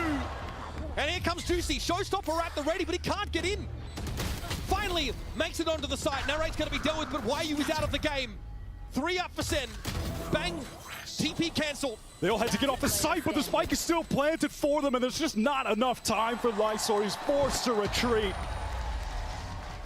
Great positional adjustments from Sentinels at the end there. Had the spike planted for them. Steel Garden, sure, it doesn't get the connections, but it just ends up wasting so much time. And that means Wolves waste the showstopper, waste the lockdown, all for naught. SEN on 11. Creeping closer to the map win. Juicy looked like he got seized as he was trying to come in with that showstopper, but still converted it for a kill. But just the spacing, like you mentioned, that Steel Garden forced. Then the Wolves lost another 5 seconds of time to make that retake happen. And timing's been a bit of an issue for them over the series at really important moments. SEN bursting out into Rubble with some haste. They've been getting this space on the map for free, and they haven't been getting re-cleared. So they're hoping that's just going to be the case right now, and they can pivot elsewhere. The push-up, though, towards Mound by Juicy means that he knows this is a bit of a fake. Now SEN are going to drift back in that direction. B main held 3 players at B for Wolves in general, so SEN make a good call here, heading to a pretty lightly held C-side. Second gets the showstopper with a collection of that orb. Is he going to try to send it in? It's Bang teleport on the cross to break the crosshairs. Awkward for Johnny, tries to crouch, but Juicy's waiting there, finds his second. Zelsa steps up, only for 1, it's 3 for Wolves' raise. Now the momentum out of SEN's court. Second can still go for this though. Oh, that would just be so high risk. Certainly doesn't want to waste it. That being said, though, this is a pivotal round. Maybe if they can get a kill first, bring it into a 2v3, then you can use it. But in the 2 versus 4, you're just not going to want to waste it. But look at the SEN economy. 30 seconds left. Wolves have been able to keep a lid on it. They've kept them in that danger zone. And with just 20 seconds left, they're going to opt to save these 2 rifles, bring them into the next. Narrate, pretty big series for him. I mean, Zekin came on your show and sort of said he had full belief in Narrate to turn up when it mattered. That he just needed that one breakout game to really show what he's capable of. There's a sense that he's still got more to show on this team. He's been having a quality series here. Yeah, I really don't think he's even reached his peak with Sentinels yet. To me, he does have more to show. He can even kick things into a higher gear. That's a Wolves round picked up. Sen do not want to take the gambit with 2 guns left. Great little 3-piece for Juicy here on scene. This is another situation where you're seeing what Wolves are driving with. That is flooding back in, it's good fundamentals, swinging together, taking the fights together, and they're finding the kills in the Sentinels' transitional moments where they're trying to still scale deeper, get into the site. Their fears. All right, Sen, because of those 2 safe guns, they are going to be able to get a near full buy. Celsius does have the Stinger. Okay, they got Juicy at 8 this time. Looks like Wolves are ready for a bit more of a rubble fight. Wow, this is Nere trying to draw a lot of attention. Baits out the Nightfall while the rest of Sentinels will be able to get into this B site unless Spring tries to slow them down. Too slow in a baby door here for Wolves. Spring's able to find one anchored on the site. Sentinels forced away by their Viper util. It's just that Molly on the ground that once again isolates Zekin in the site and evens things up. Even this pivot to C slowed down on account of another Molly. But Wolves won't fully be in position to get in just yet. Hoping to spam through. Bang getting on low HP, but the Viper's pit will just further obscure the view from Waterfall. Spike passed along to Zelsis by the looks. And now a bit of a nose cut even from Sentinels, but you have to imagine they're staying here because of the Viper's pit. Zelsis here with an Arc Rose to set up, and this is going to be a tough retake for Wolves at the best of times. They can't even counter pit this, Wyatt. Spike planted. Spike is going to be planted, getting through this pit. A nightmare, but at the very least, when Sufat does make his way over, look at the concern right now from Wolves about a flank towards B. They're doubling up for that. Oh, and it's just wasting time. Juicy can't win a crucial duel. And he can't double up with anyone from Waterfall because of that pit. He's solo in that position. The round is slipping away. Prowler needs to be used to spot someone out, hoping to get some spam through the pit. Oh, 1 by 1, White. They set up and they're fed to the wood chipper. I think at this point, Superfat realizes there's no point forcing the issue any further. Lysol caught out. Both guns stripped away from Wolves. With an economy still to be able to buy, that is a devastating round to drop to Sen. 1 round away, Sentinels from taking their first match here after struggling at Bangkok, going 0 for 2, sent home early.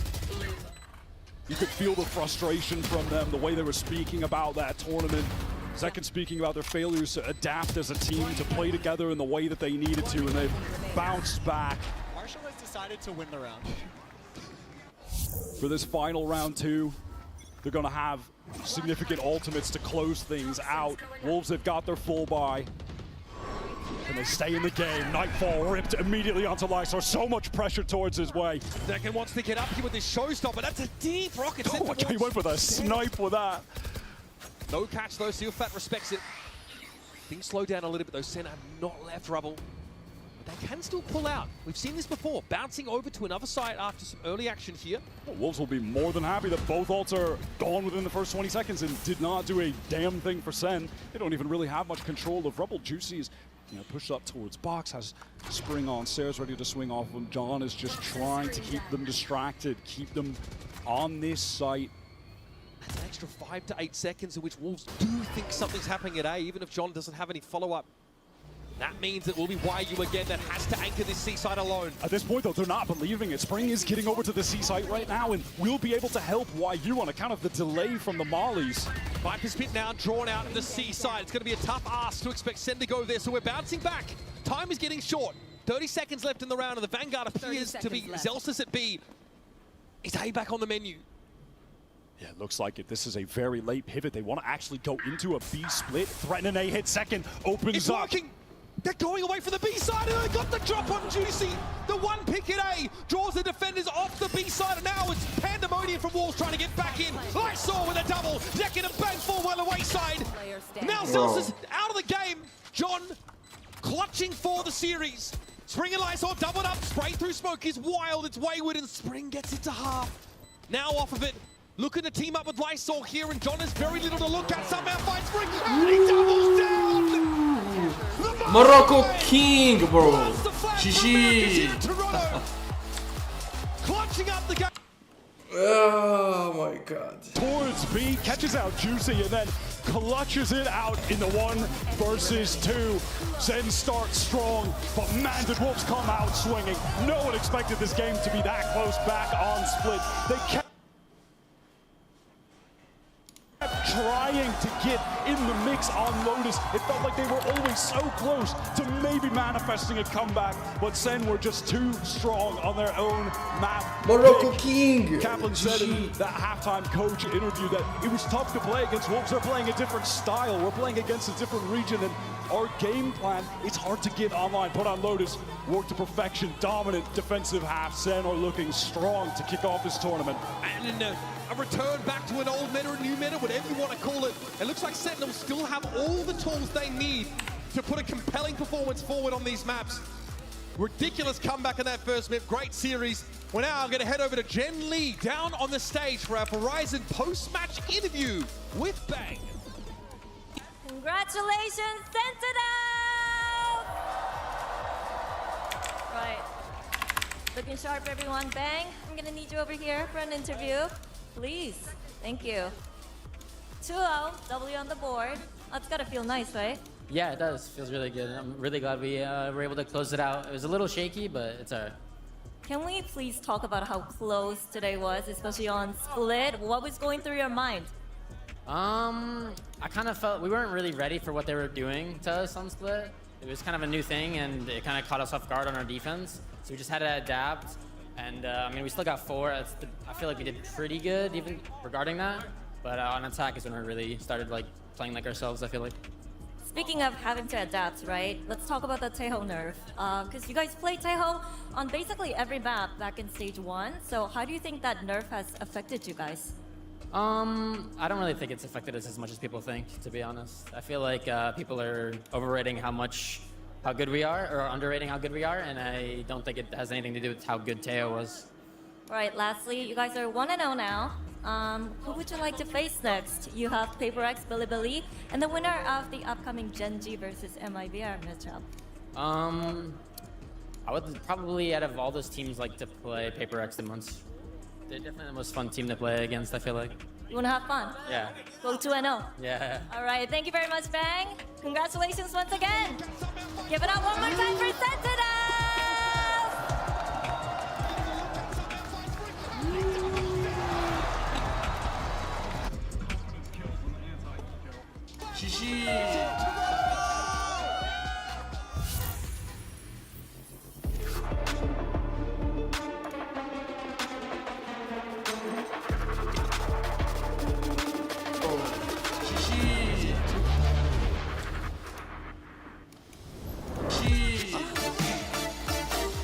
Clutching up the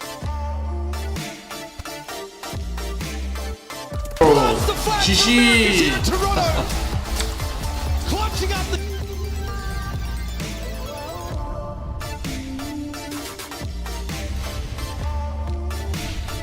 GG guys. شكرا على حضوركم في اللايف اللي تلقاو في ايبيسود واحد اخر ان شاء الله. كان معكم ديما إيكرا جنبي. تهلاو في روحتكم. الي تشاو تشاو.